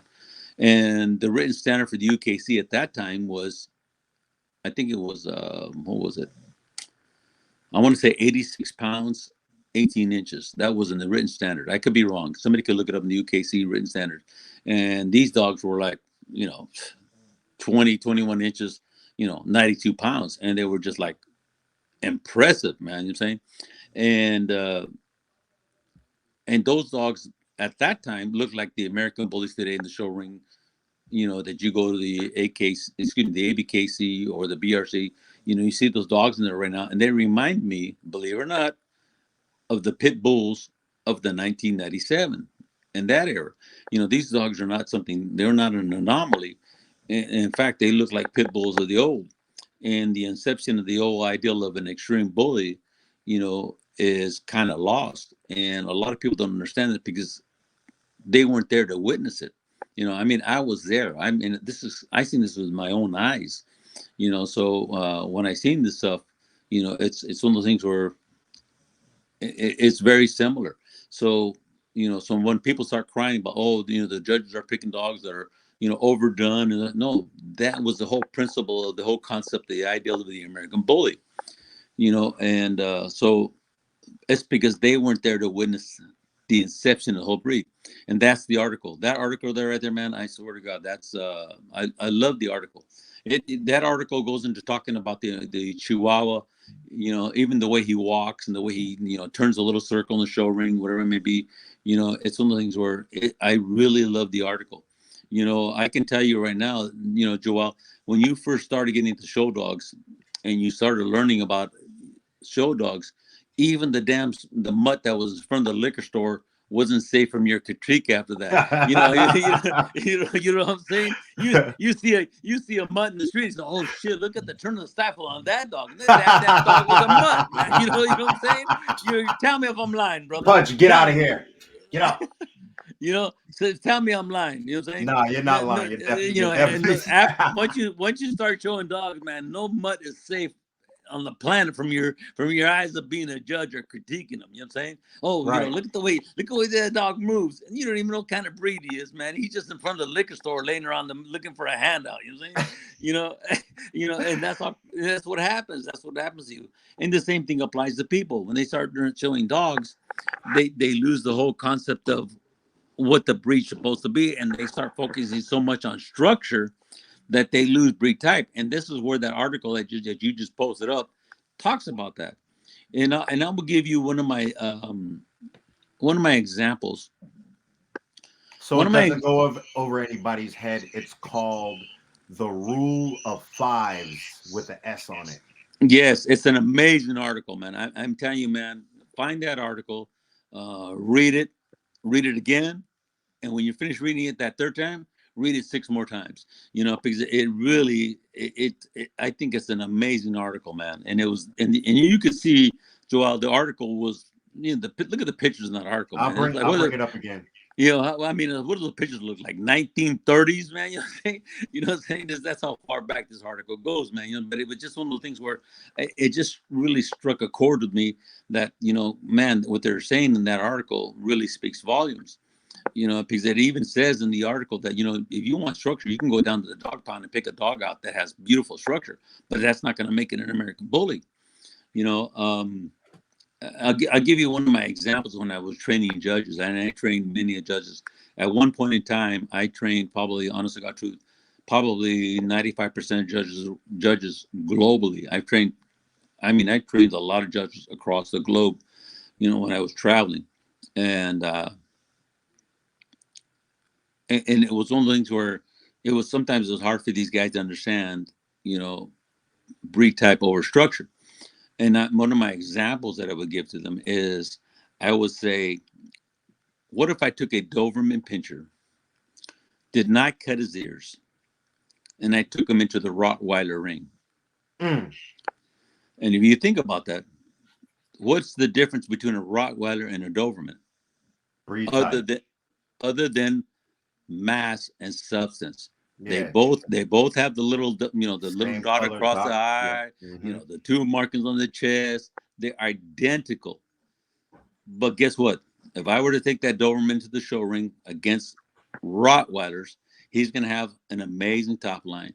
He's going to have super turn of the stifle. He's going to glide in the ring like a freaking feather. No comparison to the Doberman. To the Rottweiler. But guess what? He's not a Rottweiler. He does not have the head size. He does not have the substance. He doesn't have that roll when he walks and he moves. So is he going to look much more appealing to the eye as far as like agility and structure? Yeah, he's going to look amazing, but he's not a Rottweiler. So it's one of those. This is just one example that I try to teach people. And a lot of people say, well, it's supposed to be structured. No, it's not supposed to be structured. Don't get me wrong. When I say it's not supposed to be, no, structure is quintessential, but it doesn't equate to being an American bully. This is what deviates the American bully from a pit bull of the 90s or a pit bull of the game style dogs. I'm saying, so it's one of the things where it's important to understand that, so you don't get lost in the breed. It's one of those things where it's kind of hard. Like I said, there's actually, I think there's a book called The Mystery of Breed Type. I have it. You know what I'm saying? So why would they call it a mystery? Because it's not that easy to understand. It's not, and everybody thinks they have it, but they don't. Oh man, you speak in volumes, brother. Everybody thinks that they got it, man, and it's not. It's not that easy. You can get, the way I like to tell people, even breed standards. When we read breed standards, I tell people all the time. When you read a breed standard, it's like me and you, bro. If we read a verse from the Bible, and we try, okay, now after we read the same verse, give your interpretation. Guess what's going to happen, man? We're both going to have 2 different understandings and interpretation of what we read. Period. We could read the same sentence and we're going to give you a different interpretation. Excuse me, Big Noriega, these dogs do not look anything like bulldogs, man. Do you know anything about a layback? American bullies don't have one. That's number one. Well, I don't see the comments, so you have to. Yeah, I'm gonna bring it up right here. Well, let me out of respect, let me go to this. I didn't want to come out of your frame of thought. You know what I'm saying? No, you're fine right now. So we have our first question is from Ace 900. He says, "How do you get into being a judge? What steps that need to be done?" To be a judge is not as simple as it may sound. I actually again, I don't want to say I did it alone, but I wrote the initial requirements to become a judge in the ABKC. I wrote down all the requirements, and I didn't reinvent the wheel. What I did is I went out and researched the AKC, the UKC, and I combined the information I got from there to write the criteria to become a judge. You put And then some vogues and white walls on it. That's what that's what happened. yeah, that's what it is, man. And then from there, I submitted it to the committee that I had got together, the group of senior judges, and we reviewed it and we tweaked it. But the inception to become a judge, it was a minimum of 5 years. I think it was 5. Yeah, 4 or 5 years of in the breed. You had to have had 5 champions. Out of the 5 champions, one had to be a bred by. So that you people that understand what bred by means is you could have handled 4 dogs that belonged to somebody else, but then you had to have a dog that you actually bred from birth and took into the show ring to become a champion. This way you understood what it took to raise and create a dog to become a champion. So that was part of the criteria. The other thing was you had to pass a test to understand, the anatomy of a dog. You had to understand where a stop was at, a croup, a crest, a loin, a tuck, the chest, the drop of the chest. These are all terms that you had to understand, and you had to have the experience and knowledge of how to run a show ring. So you had to have shown dogs and bred dogs in order to become a judge. So it was just not in the early days, it was, I tell you what, in the early days of the American Bully, I was there. In the early days, it was the males in one ring and the females in the other ring. There was no separation of age. There was no separation of pockets. There was no separation of classes. It was just females and males. And when it started taking off, I had told the owner of the registry that when you start making this competitive, people are going to have higher expectations of you. So this is where you have to start now getting judges that meet certain criteria, and you have to start breaking them down into different classes. And this is the honest to God truth, man. I'm not making this stuff up. I have nothing to gain from this, and this is how the whole thing started. And sure enough, it took off, and the people had higher and higher expectations of judges. In the early days, it was just a barbecue, and they say, hey, guess what, man? Hey, hey, you want to be a judge? Everybody knows who you are. They respect you, and you were the judge that day. What I mean? So it has changed immensely, and the knowledge and criteria that is required of judges today is come a long ways.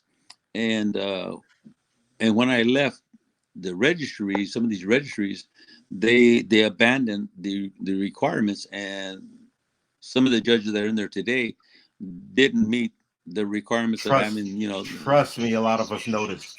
I didn't want to say this, and I said this on your show, of all shows. I've never said this, but the thing is, they abandoned some of these requirements, and they lowered the standards a bit. That's what happened, and it shows. I hate to say this, it shows. Can I address this real quick, Mr. Ramos? Yeah, right, go ahead. So this is Big Noriega. Respectfully, I mean, I don't want to. This is all about education on this. This is not a pissing contest, or not at all. Man, So he says I'm crazy as hell. I've been told that, but I was born around English bulldogs, and this breed is turning just like another bulldog breed. You know what?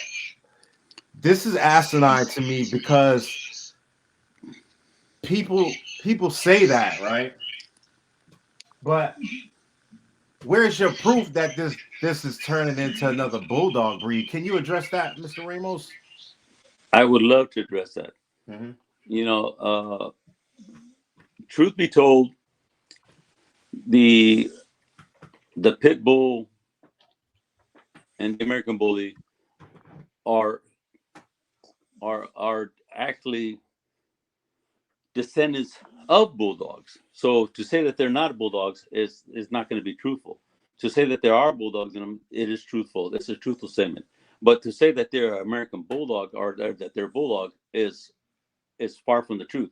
Because if you were to get let's say you were to get an oldie bulldog, an American bulldog, and you were to stack them against an American bulldog, an American bully, there's no resemblance. It's the point I don't where see any resemblance at all with a bulldog. If you put an American bully up to a bulldog, I don't see any resemblance. There's no resemblance. But what's happening is these people are getting confused with the exotic breed. And the exotic breeds they're being called American bullies when they're not American. They're their own separate breed, and they need to be recognized as their own separate breed, and they want to be recognized as their own separate breed. Now we're So, talking to an intellectual, educated person on breeds of dogs. He's not ignorant. He knows what he's talking about. But I just think people's personal opinions and reality are different. well, there's people going to have their own concepts, and and here's the thing, man. I'm not here to sway anybody, man. I will never do that. I'm sure you've seen many people. You call it you can hold up a sheet of paper that's black, and they're going to call it white. So it's one of those things. I'm not here to convince anybody of anything. But to say that there's no bulldog in it is also not true. There is some kind. In order to get these dogs to get the look they look like, there had to be something introduced and to get those traits. And I'm going to give you a prime example. And this is just, and I'm not a racist person. And when I say this, and the reason I say this is because I'm going to use my own culture. I'm a Mexican. Okay, if I were to get two Mexican people and try to produce a Chinese kid, it ain't going to happen, man. You know what I'm saying? In other words, you have to introduce those traits. So in order to get the American bully, in order to get the shorter muzzle, the shorter length of leg, the heavier bone, yes, another breed had to be introduced. Was it an American bulldog or an English bulldog? I'm sure that there had to be some kind of a introduction of those traits to get the look that we get today. But that does not say they look like an English bulldog. And that's honest to God truth. That's silly. And again, I think he's equating that to the exotic breed. And this is where it happens when you start getting all these breeds. They start looking at everything as an American bully. Everybody looks at, like, for example, they look at the exotics. They call them exotics, but a lot of people that are not knowledgeable of breeds think they all fall under the same umbrella. And they're not. They're different dogs. And this is why I got to give respect to the exotic community, because they want to separate themselves. And the same thing happened when they developed the American bully. We wanted to separate ourselves from the pit bull terrier.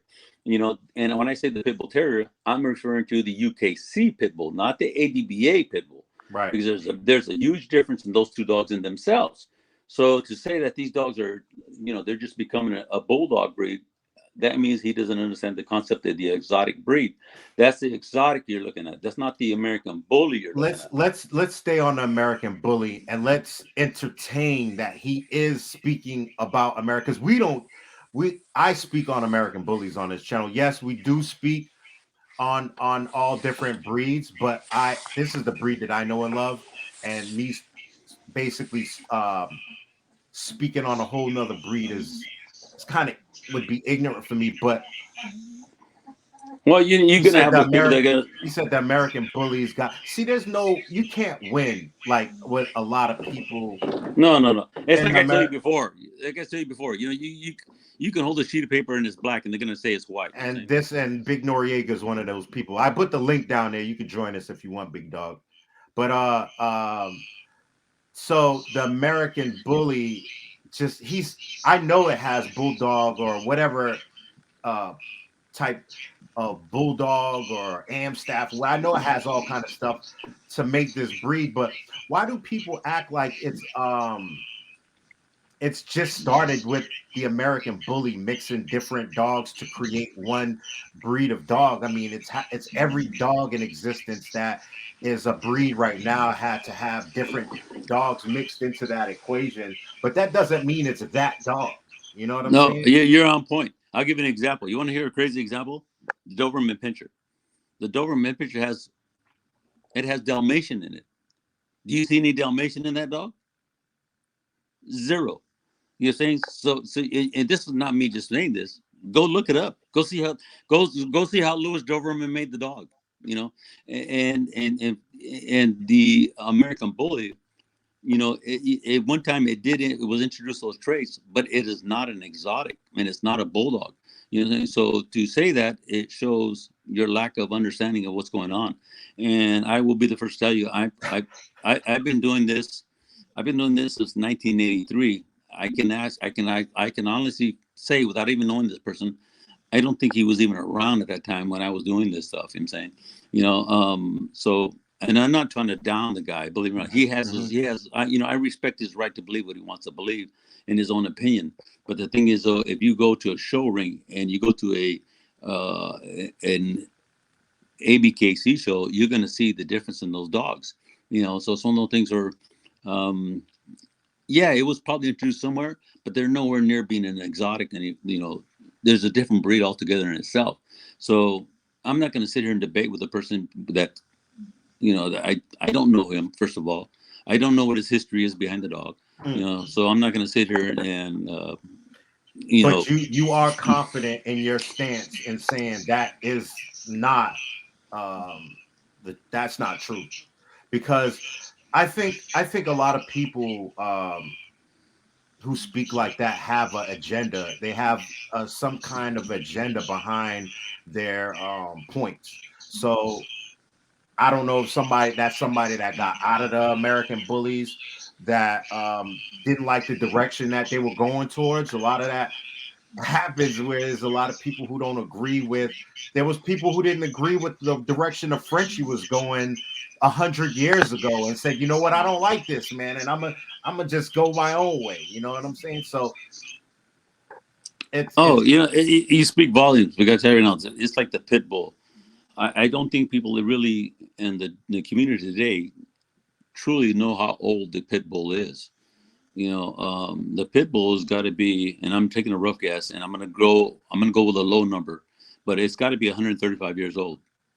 And if you looked at the first dogs, the Colby dogs that first came in, so that there was so much inconsistency and so much difference in look that today's pit bull doesn't even look like the Colby dogs. And the same thing with the English, no, excuse me, the same thing with the French bulldogs. Some of the French bulldogs of past look more like a Boston Terrier versus versus a Frenchie of today. So it's a process of evolution. And again, like I says, were these dogs introduced? Yeah, they were. I'd be a fool not to say they weren't. But have they Big developed their own? Noriega. Sorry, Big Noriega. I respect your opinion. I respect your views. I just don't agree with it. I don't So I agree with mean, either. So it is what it I is. definitely it's all I'm coming here from love, man. I'm not trying to disrespect you. You know what I'm saying? I'm not trying to slight you, but just like you love this breed, I love this breed too. You know, and I feel like I'm a vanguard as well. And if somebody speaks off about the breed, it's my job to say no, that's wrong. You know, I feel that show me that Blue looks like a bulldog. There you go. Please put Yeah. and not just facing frontwards. You have to face these dogs sideways, and that's when you lose. You know what I'm saying? When you face when you profile picture these dogs, that's when you basically lose your argument. You know that these dogs look like bulldogs, man. You know, but you've been in the bulldog all your life. You know, so Yeah, well, it's like zero. It's zero, or some of the other dogs. Whether it be Apollo from Spain, Zero, or Tasco from Mexico. These dogs do not look like bulldogs. I got bad news for you. These are like top quality dogs. You know what I'm saying? And like I said, you could say that all you want, but there is no comparison. If you were to walk those two dogs together into a pet store, somebody's going to tell you, hey, what kind of dog is that? What kind is the other? They're not going to say, oh, those are twins. It's there's no way in hell that's going to happen. But again, you're entitled to your opinion, and because I'm not here to debate that, I'm here to move forward, and let's take this into the right, direction we want to yes, go. sir, This yes, sir. conversation. So where do you see? All right, let me get into this. Right, I'm gonna segue into this. This breed is not that old. Oh, it's not. People get tired of me saying this, but it's in its infancy. Again, I refer back to the pit bull, which is over 135 years old. And even them. When I give an example, back in 2004, when the American Bully started the registry, it took a couple of years before it was really truly looked at as a separate breed, and that speaks volumes in itself to as far as comparing it to the English Bulldog or that. So when they became established to be recognized as their separate breed, it literally put the UKC on point, and they went back to their own standard. And everybody says, "Oh, the ABKC rewrote the standard." No, they did not rewrite the standard. What they did is they amended it. They tightened the parameters. In other words, they took away some of the faults that were allowed, and they made them more stringent and stricter. So with that being said, when this happened, the UKC tightened their standards. They said, anything that looks extreme is not a pit bull, and they're the ones that actually amended their standard because too many people were looking at it as an American bully, and they were so afraid because they started coming out so strong that the ones that amended it and say, anything that is extreme is not a pit bull. And I respect them for that. They want to separate themselves, just like the American bully wants to separate themselves, just like the exotic want to separate. And I respect that. You know what I'm saying? So it's one of those things where it's gonna happen. You know what I'm saying? And it's a good thing for the breeds. So yeah, definitely, because everybody likes their American bully to be confused with a pit bull. So I mean, like, no, let's keep everything the same, right? Where's the progression? There is none if you do that. Right. Exactly. There's no pushing the envelope when doing that. And I think every breed has done that. They push the envelope to separate themselves from whatever dog that dog was related to or a close cousin to. And again, you make a valid point because some people don't. If we wanted to come down to brass tacks, every dog came from the wolf. From the Neanderthal type dog, or the Malinois, the Malinois, which was basically, every kind of a Mastiff dog came from a descendant of the Mastiff breed. So it's one of the things where you can call whatever you want, but they separated themselves and they eventually became different breeds. So it is what it is. Like I said, there's going to be people that are going to that you'll never convince, man. Right. All right. So when you're looking for a stud, right? So what's your advice for people that are looking for a stud? What should be their precursor when they are looking for that? When they're looking for a stud? Oh man, that's a broad spectrum right there, man. That's let's say they have the blood down. That's a wash. They have that's a line breeding. Where else would they go when the blood lines up? What would you say for them to look at? Would you say for them to look at the stud's litter mates? Would you say look at what the stud's producing, or all of the above?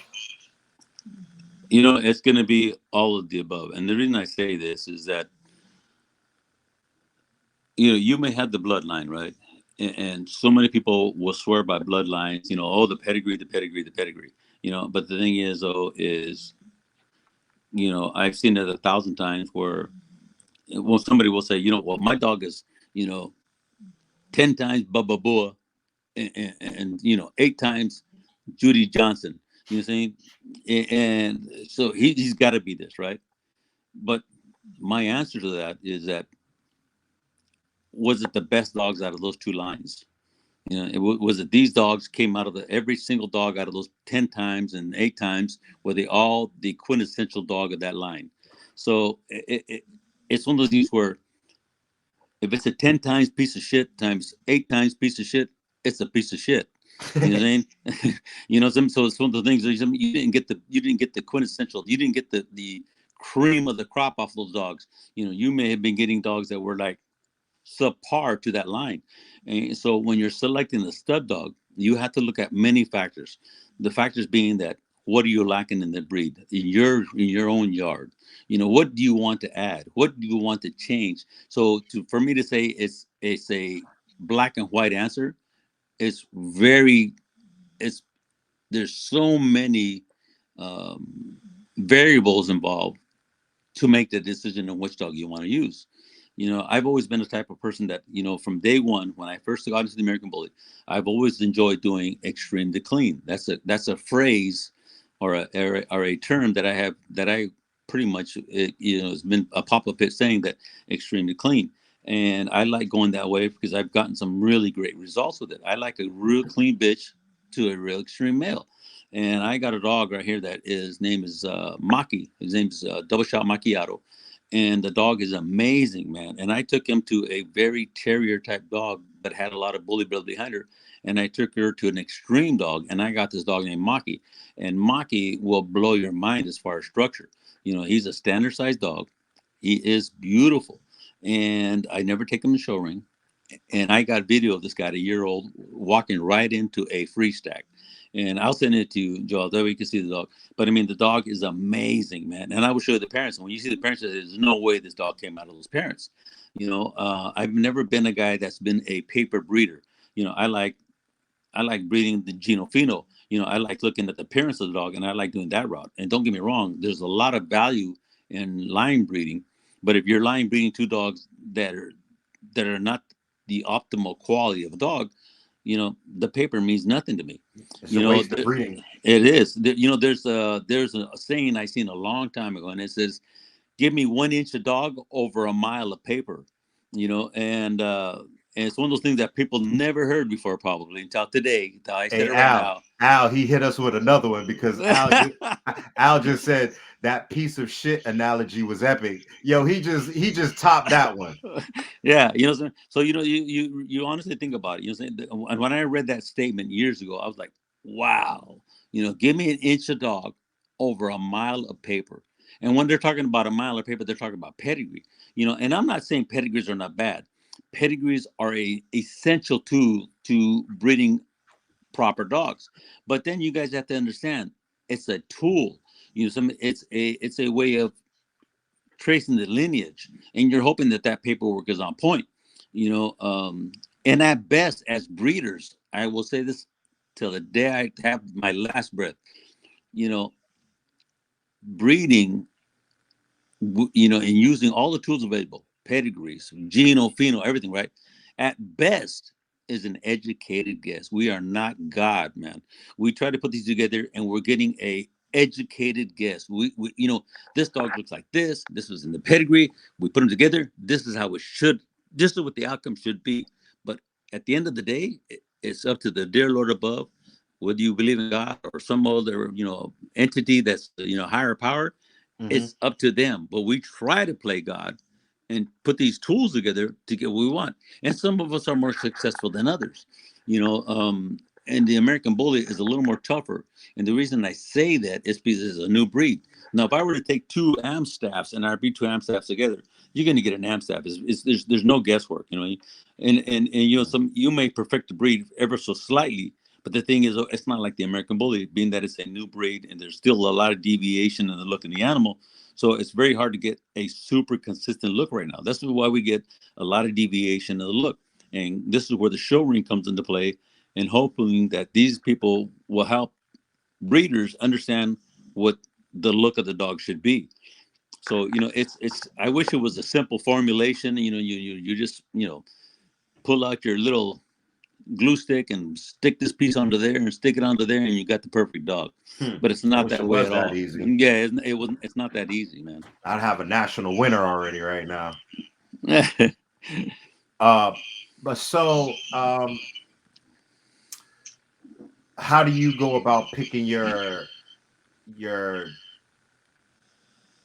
how do you go about picking your first pick pup for your own yard, female or male? Oh man, that's another great question, and it's one of those questions where, I'll be the first to tell you, when I first started doing this, I didn't know what I was looking at.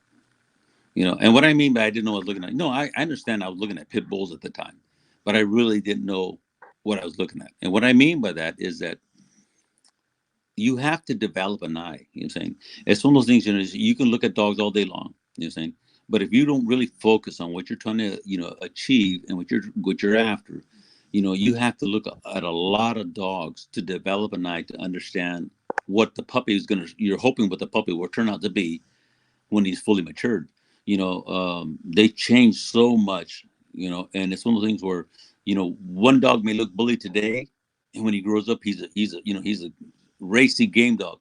And you get a skinny ass puppy, and he grows up to be an extreme bully. It's the breed is so new that it isn't a cookie cutter dog yet.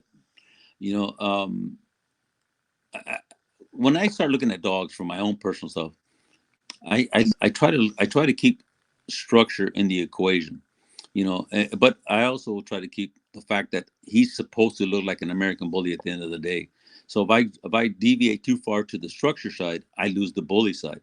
So I try to find a happy medium. I try to find that dog that he's got all the bone, he's got all the substance, he's got the headpiece that I want, but I don't throw out structure with a wash. You don't throw out the old saying, you don't throw the baby out with a wash.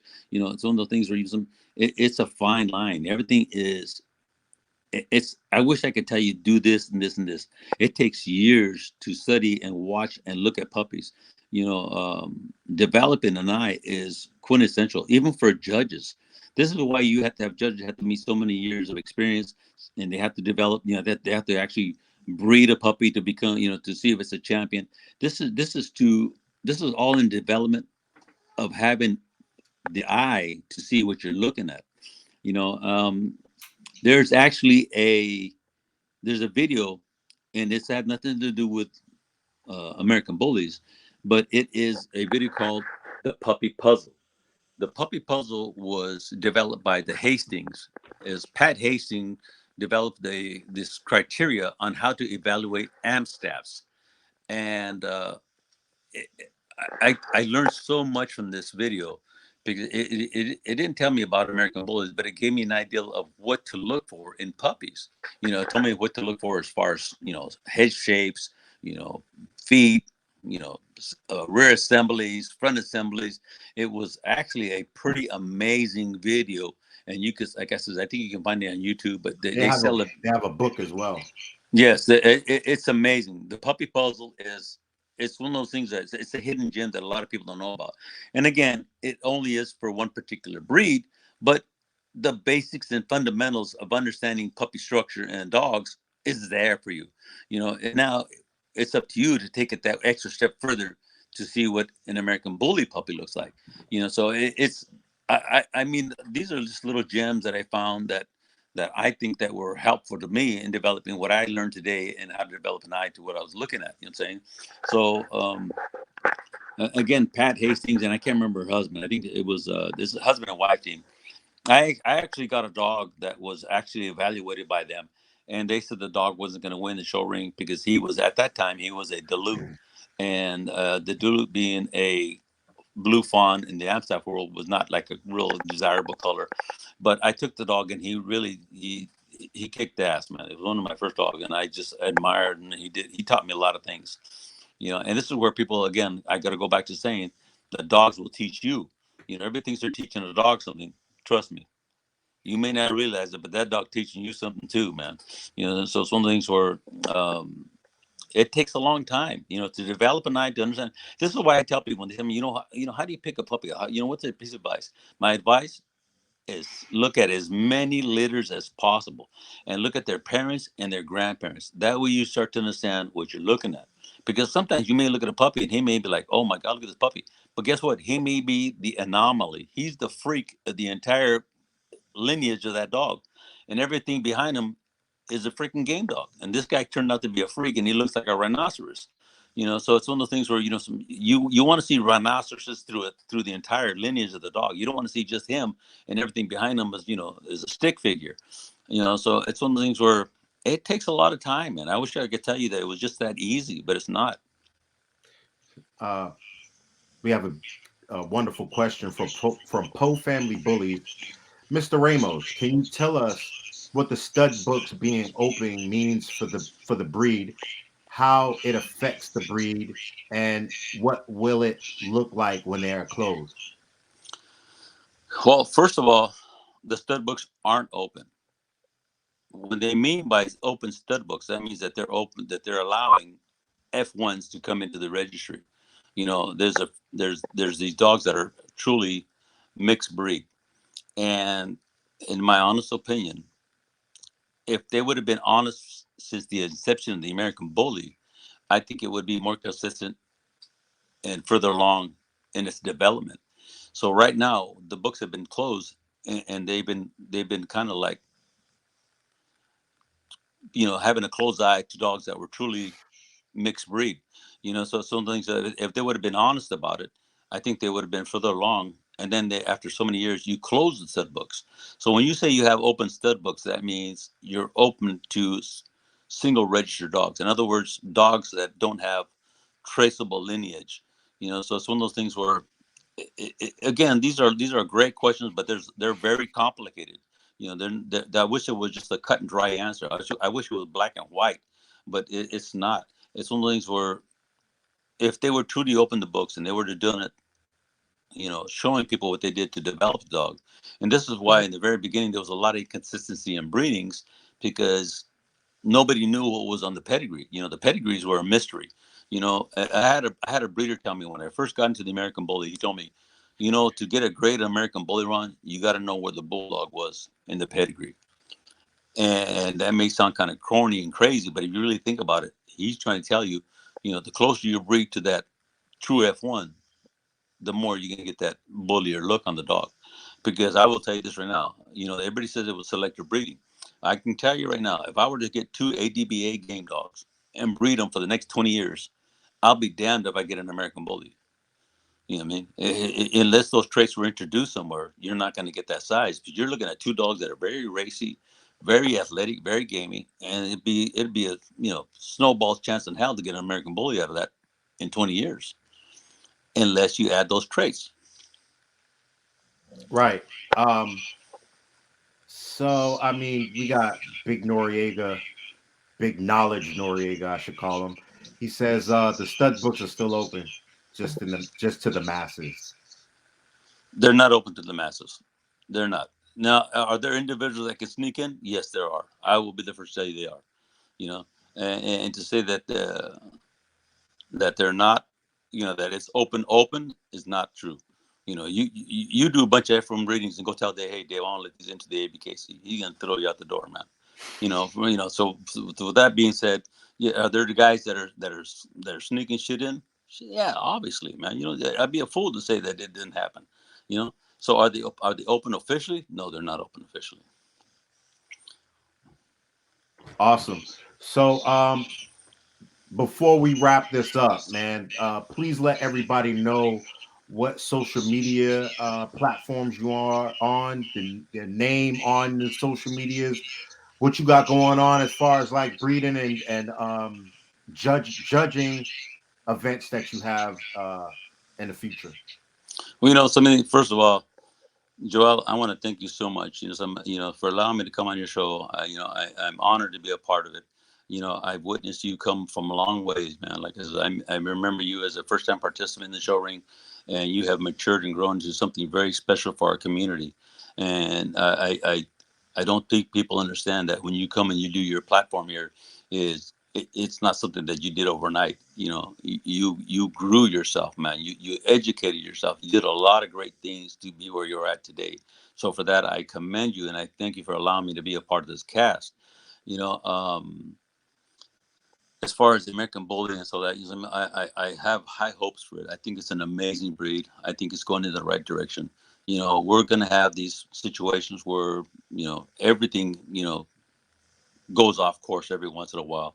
But hopefully there's good breeders out there that understand and try to strive for excellence and to maintain to be stewards of the breed. It's so important to be a steward.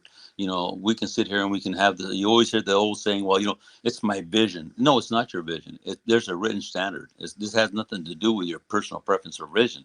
This has to do with written standards. So it's so important to be a steward of the breeds and understand what you're doing. I think that the American Bully has a beautiful future. I think it's going to be a dog. It's going to be for the lifetime of the world. If you really think about the American Bully, it started in 2004 when it was officially recognized, and it's been a rocket ship. I mean, there has been no other breed on the planet that has accelerated to the following and the numbers that it is today in comparison to any other breed in history of the canine. You really think about it. There's never been another dog that has gained so much popularity in such a short time. So, and again, being that it is so popular and there's so many people into it, it actually is detrimental because everybody has their own concept of what the breed should look like, and this is kind of a thorn in your foot because and some of the earlier breeds, the different breeds of dogs, it was a small following, and they were really, honest to God, they were tight belt about how they bred dogs, how they develop them. And this leads me to a person that I'm going to mention is Jamie Stewart. Jamie Stewart developed the Shorty Bull. Jamie Sweet, I'm sorry, Jamie Sweet. She developed the Shorty Bull, and she had a real tight rein on how the dogs are bred, and that's why the Shorty Bulls that come out of her yard are so consistent. And this is a developmental breed, but yet she has done such an amazing job of controlling how the dog was bred that it has a pretty damn good um, look about it. It's very consistent. And this is where you look at the American Bully. It's a little bit of a variation because there are so many people breeding this dog with so many people saying that this is my vision, and they're not following the written standards, and this is why we get such a variety of looks in the ring. So it's one of the things where it's an amazing situation, but it grew so fast, but it can also be detrimental until we put the brakes on a little bit, until we pump the brakes a little bit, until we get it going in the same lane. Then we're going to be okay. But it's going to get there. It's just such an amazing breed that it's going to take some time. Because like I said, it rockets. It went to the moon and overnight. So it's one of those things where it's going to take some time, and it's actually coming to that look quicker than most people think. Like I said, the American Pit Bull Terrier is, it's over 135 years old. And then again, if you go back and look at the early years of the American Pit Bull Terrier, they were all over the place. And the same thing is happening with the American Bully. It's actually tightening up its belt and it's getting a more consistent look than people may realize. So how do I feel about the American Bully? I think it's on a great pace, man. I think it's going to get where it needs to be, and it's going to be an amazing dog. It's going to be one of those iconic dogs that's going to be around for the archives. Will we ever be on the Westminster? I don't know. What people don't understand about the Westminster, it takes years just to be recognized by the AKC. The AKC, you have to have a parent club. You have to show lineage. You have to be, even for them to even look at you, you got to be in, 10 years, and you got to convince them, hey, take a look at me. It's one of those things where it's not an easy task. But I have high hopes for the American Bully. I love the breed. I've always loved the breed. I've had pit bulls, Amstaffs, my entire life. I love that, the lineage, the cousins all involved. And when I say cousins, I mean the pit bulls are cousin to the American Bully, the American Bully is cousin to the Amstaff. They're all cousins. So I've always had a favoritism towards that particular breed type of an animal. So I honestly think that we're destined for greatness. It's just a matter of time. Before I ask another question, if you're on this platform, this is my platform, man. I worked hard to build this platform to where it's at right now, and it's just in the American Bully is in its infancy stage. So if you come on here and you're disrespecting, which I feel like you're disrespecting my guests, calling them liars, and because they got this blood, I'm gonna get you up out of here. I'm gonna block you. You know what I'm saying? Especially when it's somebody well achieved like Mr. Ron Ramos. He deserves the ultimate respect. No matter what you think or what you feel, you're gonna respect him on my platform. I'm gonna get you up out of here. I don't care who you are. You don't have to like me. You don't have to like what I did. But Big Noriega, I blocked him because it was getting a little testy, man. And I wasn't feeling that. He was disrespectful to my guests, and we're here to educate. We're not here to have a pissing contest on who's right and who's wrong about the breed, because there's new people on here and new people that will be watching this, and for their education and for their knowing is more important than whose dick is bigger. Well, something. First of all, when you get somebody like that, don't even mention their name. I'm a firm believer in putting them in the closet. Don't give them no water. Don't give them no fertilizer. Put them in the dark and let them die.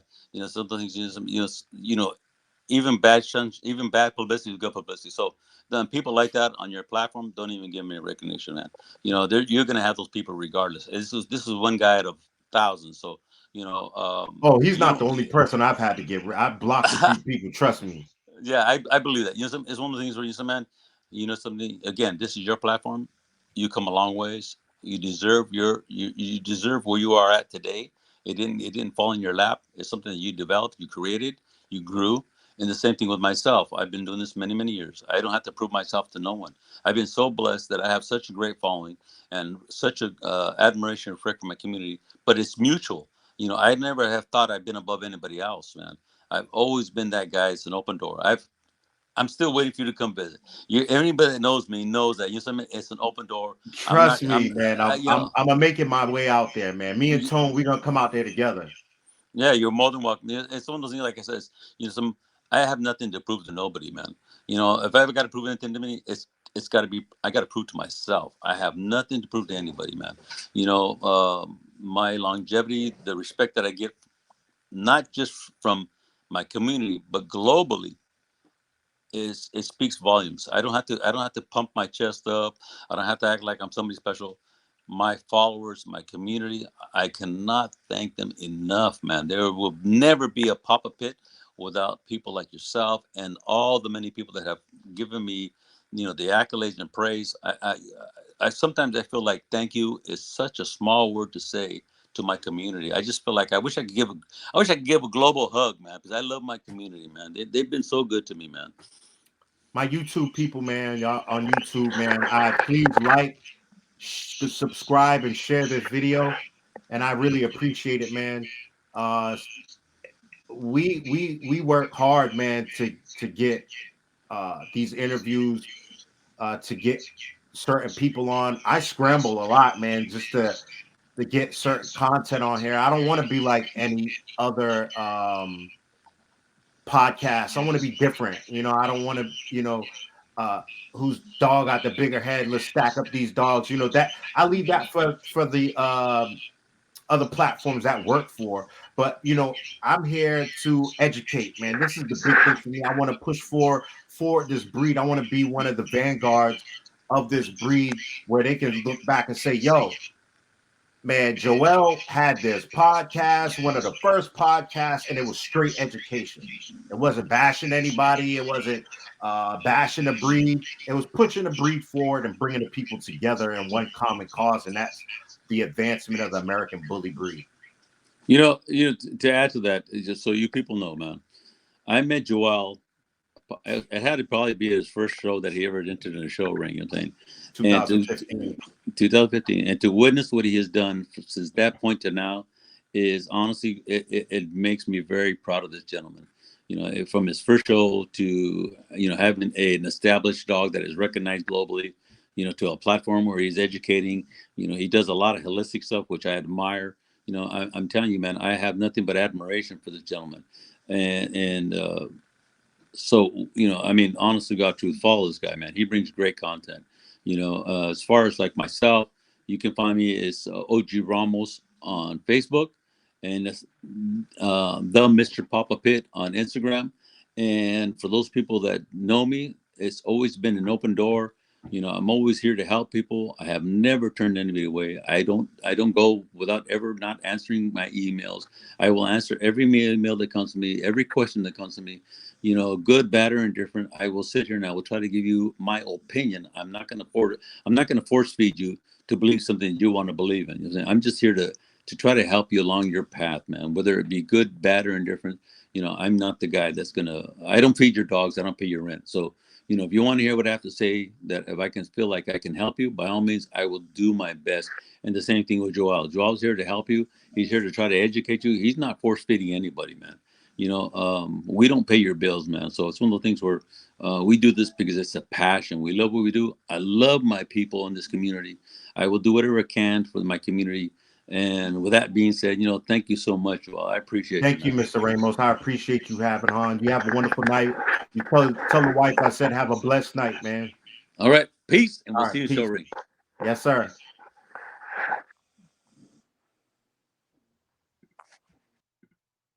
So I'd like to thank everybody for joining us, man. If you are just coming in late, like my boy Trevi was popping, homie. Uh, Run this back, man. It was well worth it, man. Please like and share this video, man. Please, man. If you love this breed and you want people to get these gems like Mr. Ramos just dropped, please, man, I beg you, man. Please share this video. Please like, please subscribe, man. It helps the algorithms for this video to get pushed through the sea of bull crap that's going on. Yeah, please go back, Trev. What's going on? And I love y'all, man. And like I said, I'm about to just vibe for a few minutes. Y'all can stay. But this my track right here. It represents me, how I feel. Let's get it.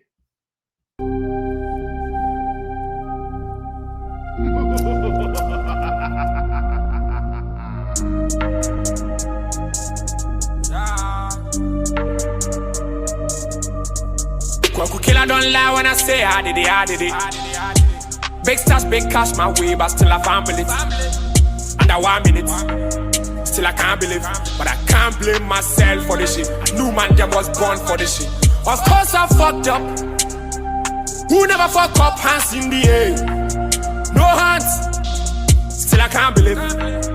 You know what I mean? I was young, what you expect from me? It is what it is.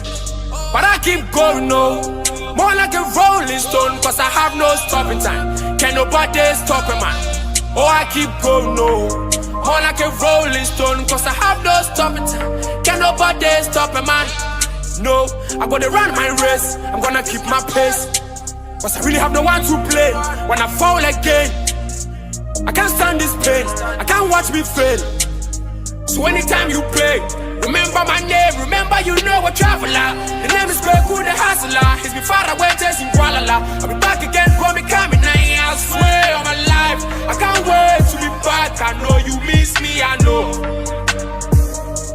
Remember you know a traveler. The name is Kwaku the Hustler. He's been far away, chasing Kuala. I'll be back again, for me coming. I swear on my life, I can't wait to be back. I know you miss me, I know. They say, when it's on and it's on, you can't stop till it's done. See, goddamn, I'm a buck. I brand see, I'm a siswa. It's a great man, Tapping Kwana, I'm it's a great man, it's a great man. When it's on and it's on, I can't stop till it's done. See, goddamn, I'm a buck. I brand see, I'm a siswa. It's a great man, Tapping Kwana, I'm it's a great man, it's a great man. Yeah. See me on the road, talking to the most.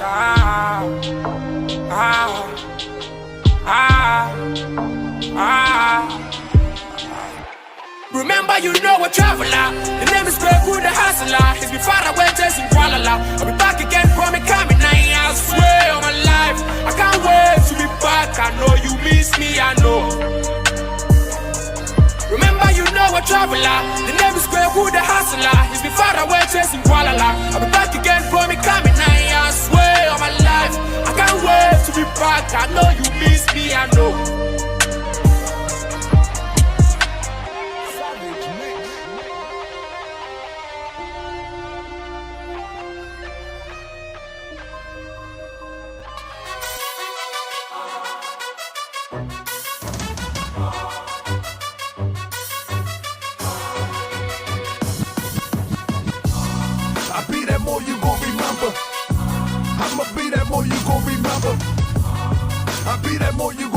To Harker Bay front line till the law call my number. I be that more you gon' remember. I'ma be that more you gon' remember, that's right. I be that more you gon' remember. To Harker Bay front line till the law call my number. You a friend of the Moors, then you a friend of mine. I was told to watch my enemies, now hold my line. Those who speak against the prophet, they speak against me. And I'm speaking about the prophet over Drew Ali, who was the first to remind you and bind you back to Morocco, the mountains, Mississippi, and Quebec. Told you you wasn't black, proved it with straight facts. You tripping off trunks, you need to be tripping off that. Now here we go again, acting like you a slave. The same people talk European, how to bathe. And look at that women buying European hair. No love for self, but do the men really care? Hell no, cause they got a love for Europe. Whole generation chasing pills, weed and syrup. Yeah, they love Lil Yachty, Tucci, Gucci, Kodak, Amigos, Ross, Lucid. But where the love for the woman look like your mother, I guess they say it's all black when it's under the cover. Now cypher, I be that more you gon' remember. I be that more you gon' remember. Tahaka Bay front line till the law call my number. I be that more you gon' remember. I'ma be that more you gon' remember, that's right. I be that more you gon' remember. Tahaka Bay front line till the law call my number. All you super scholars holler, this era for the workers. You ain't building on the ground, then you worse than a twerker. You look and sound good, but that's only on the surface. Probably working for them people. Now tell me what's your purpose. Ain't worried about your homie, but know that I know every mo that rockin' fast. He ain't my bro. Yeah, you know I ain't slow. I seen it all before. How they try to kill the prophet, it was all for dough. And some got it right now. Don't say that I'm not down. I'm coming for my vast mistake. I want my town, my sheriff, my stores, my school, my nation. Sick and tired of the procrastination and debate. Y'all keep hating when love is the savior. You don't love yourself, so you can't love your neighbor. That's why you kill and fight and marry out of your race. If you ain't for Moorish world, then get out of my face. Cause Chinese love China, Italians love Italy. If you used to love the Moorish world, come on and build it with me. Let's go. I be that more you gon' remember. I'ma be that more you gon' remember, that's right. I be that more you gon' remember. Tahaka Bay front line till the law call my number.